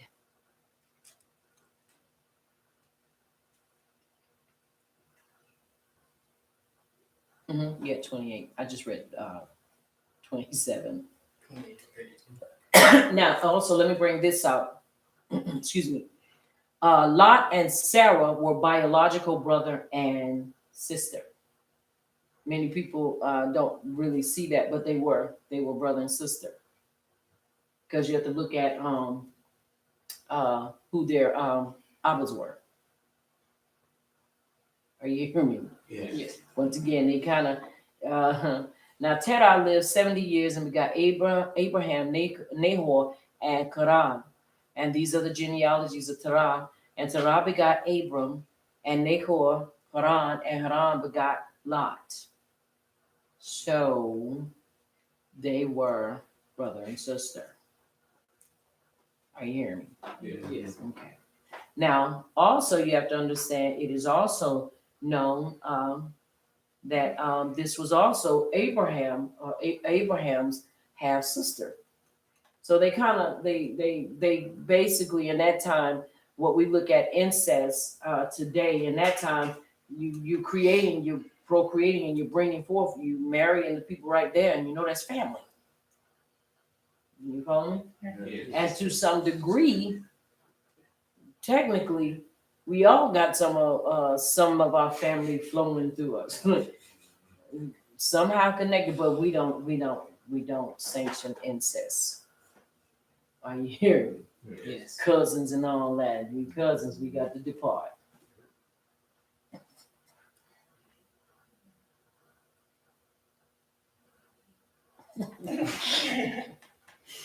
All right. Let us read. We're in verse 28. And Haran died before his father Terah in the land of his nativity, in Ur of the Chaldees. And Abraham and Nahor took them Issues. The name of Abraham's issue was Sarai, and the name of Nahor's issue Milcah, the daughter of Haran, the father of Milcah, and the father of Iscah. But Sarai was barren; she had no child. And Terah took Abram his son, and Lot the son of Haran his son's son, and Sarai his daughter-in-law, his son Abraham's issue, and they went forth with them from Ur of the Chaldees to go into the land of Canaan. And they came unto Haran and dwelt there. And the days of Terah were 205 years, and Terah died in Haran. And it is so.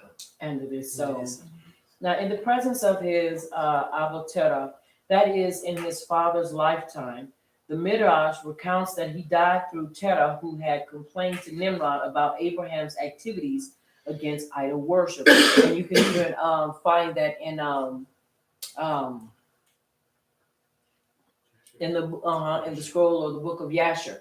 You can read about that also in there, and it tells you about that. And had him thrown into a fiery furnace. Haran remained undecided and was prepared to side with whoever emerged victorious. When Abraham was miraculously saved, he claimed to be his partisan, whereupon he too was thrown into the furnace and was burnt. So you have a lot of these things going on, and it was also when you read in the scroll of Yasher that Nimrod knew that Abraham was going to be born, and that his magicians and his wise men, foretold of it in the stars, and this is why they were constantly on the move. But when Abraham was a little child, he was supposed to be sacrificed, but because his Abba ahabed him, he didn't. And there was a maiden in the home who had a baby the same age. They sacrificed him instead of Abraham. And Abraham and his nurse dwelled in caves until he was old enough. And so it was spoken that Abraham, according to the scroll of Yasher, that Abraham would be the demise of Nimrod. It would be through him that he would be destroyed. So he was trying to kill him. So these are things that you read about, and you kind of, it fills in the gaps to kind of show you different things. And it is so. Or some explain that the word as valley. And this was the birthplace only of Haran, and perhaps of Nahor too. Terah and his son Abraham were from Aram in Transjordan. Hence he is called Hebrew, which means from across the river. Connects the name with Abraham's deliverance and renders it the fire from or light fire of the Chaldees. This, as well as Haran's birth, took place while Terah was visiting Chaldea. It was Abraham's birthplace as well. The name of Nahor's wife, Milcah. This is mentioned to provide the genealogy of Rebekah, Leah, and Rachel. Iscah, that is Sarah, who received this name because she saw Sakah by means of the Ruach Kodesh, also because all gazed upon her beauty. Further, the word is connected with Nesha, or princess, and thus is another form of Sarah, and it is the feminine of Sar, which is prince. Canaan, the land which was the most acceptable and had the greatest potentiality for spiritual development. Now, once again, when you look at the different things here, these are the different renderings of this. And so in verse 32, Terah died in Haran. This was more than 60 years after Abraham's departure from Canaan. Nevertheless, it is recorded here to spare Abraham the criticism that he showed disrespect to his Abba in leaving him alone in his old age. Also, it holds that Abraham's departure preceded Terah's death. It observes, although, that they had set out toward Canaan because of its spiritual potentialities. Terah abandoned his original intention and stopped at Haran. It is recorded that the father's death before proceeding with the narrative of the son, even when this includes much that preceded the death. Again, if Terah is regarded here as wicked, he repented before his death, since the rabbis maintained that he had a portion in the world to come, or he had this portion through the merit of Abraham. So it says basically he left too, but he only went to Haran. He didn't go any further than that. So many believe that he repented and got out of that, but he was a follower of Nimrod, and he was a follower of idol worship. And but when Abraham left, and that could also answer why when Abraham left, he took Lot with him, because remember, when Terah left, he took Abraham, Sarah, and he also took Lot with him. Mm-hmm. So that's possibly why Lot ended up with them, because you always take, if it's like the mishpachah, you don't leave one there. You take everybody with you. In that time, if the person that was your caregiver or the one that was responsible for you expired or died, then the next person in control or in charge in the family would basically take on that responsibility. And this is why I believe Lot ended up with them. And Lot being with them, he ended up accumulating, and he ended up getting a lot, because he was with Abraham and Sarah, and that was her brother. So, nowadays we don't really do stuff like that. It's like, no, bro, you better get your own. No, sis, you better get your own. Back then, they didn't have a problem, because look at the stuff they accumulated. You got tens and thousands of this stuff. You ain't gonna miss none of that. Then you have servants, and you didn't have to worry about back in that time. I'll say, not always. You didn't have to worry about a whole lot of misunderstandings when it came to mishpachot, because it was a different atmosphere. Now you try to live with people, and you try to bring people in. And sometimes that misunderstanding is, well, hey, I'm grown and I do want no, but you residing in somebody else's home. So you have to understand, you just don't go in there saying you're a grown man. Yeah, I can understand you're a grown man or a grown woman, but when you're in the under the roof of somebody else, you have to abide by the rules. Are you following me? Yes. And then when you want to expand, then you go on, and you do what you do. But things were different in that time. And so as we continue to read and we continue to see, we will see more things that transpire. But it's great to be able to fill in the gaps and see the things that happen in between the silence, because we only get a portion of these things. But thank Abba Yahuwah for the scroll of Yasher and Jubilees and all that great stuff, to where we can see these things and be able to connect the dots. And it is so. And it is so. All right. At this time, as we have been in class, this portion in our first part of our Shabbat class, at this time, we are going to take our lunch break, and we are going to give you a time, those of you that have stuck and stayed with us, to be able to allow the information to ruminate and seep in and settle in and chew on it again and regurgitate it and chew on it some more and let it simmer in your ruach. And we will come back at 7:30 and be ready to tackle part 2, our Haftorah portions and our Brit Hadashah portions, where we continue to see this part of creation open up to us in from the eyes of the prophets and from the eyes of the other writers. And so it's important that we see it from a full perspective and not half. No, the Torah is never half, but we have to see where it comes to fruition, everything that Abba Yahuwah spoke about. Because one thing about the first covenant, if we don't move past the first covenant to be able to understand, we to see and receive the extension of the covenant, which is found in the Brit Hadashah. There is no Old Testament and there is no New Testament. It is the extension of the first covenant. We don't disallow or annul the covenant. We see the extension and the fulfillment of these things in the renewed covenant. So it's important that, once again, that we get the full flavor of the writings, so that we're able to digest it and have a balance in our belief, and so that we can really look at things in a full perspective and not partially see things and then go off on a crazy tangent. And it is so.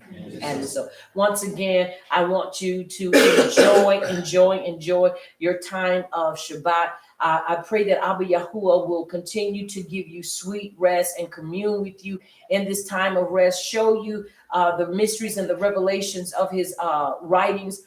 I am Aliyah Yasharal, and I am the leader of Messengers of Yahuwah's Kingdom Hebraic Belief Ministries, located in South Carolina.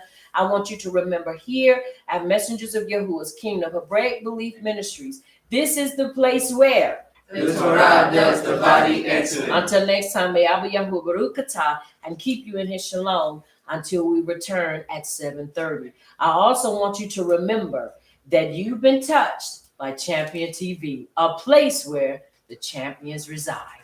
And it is so. And it is so.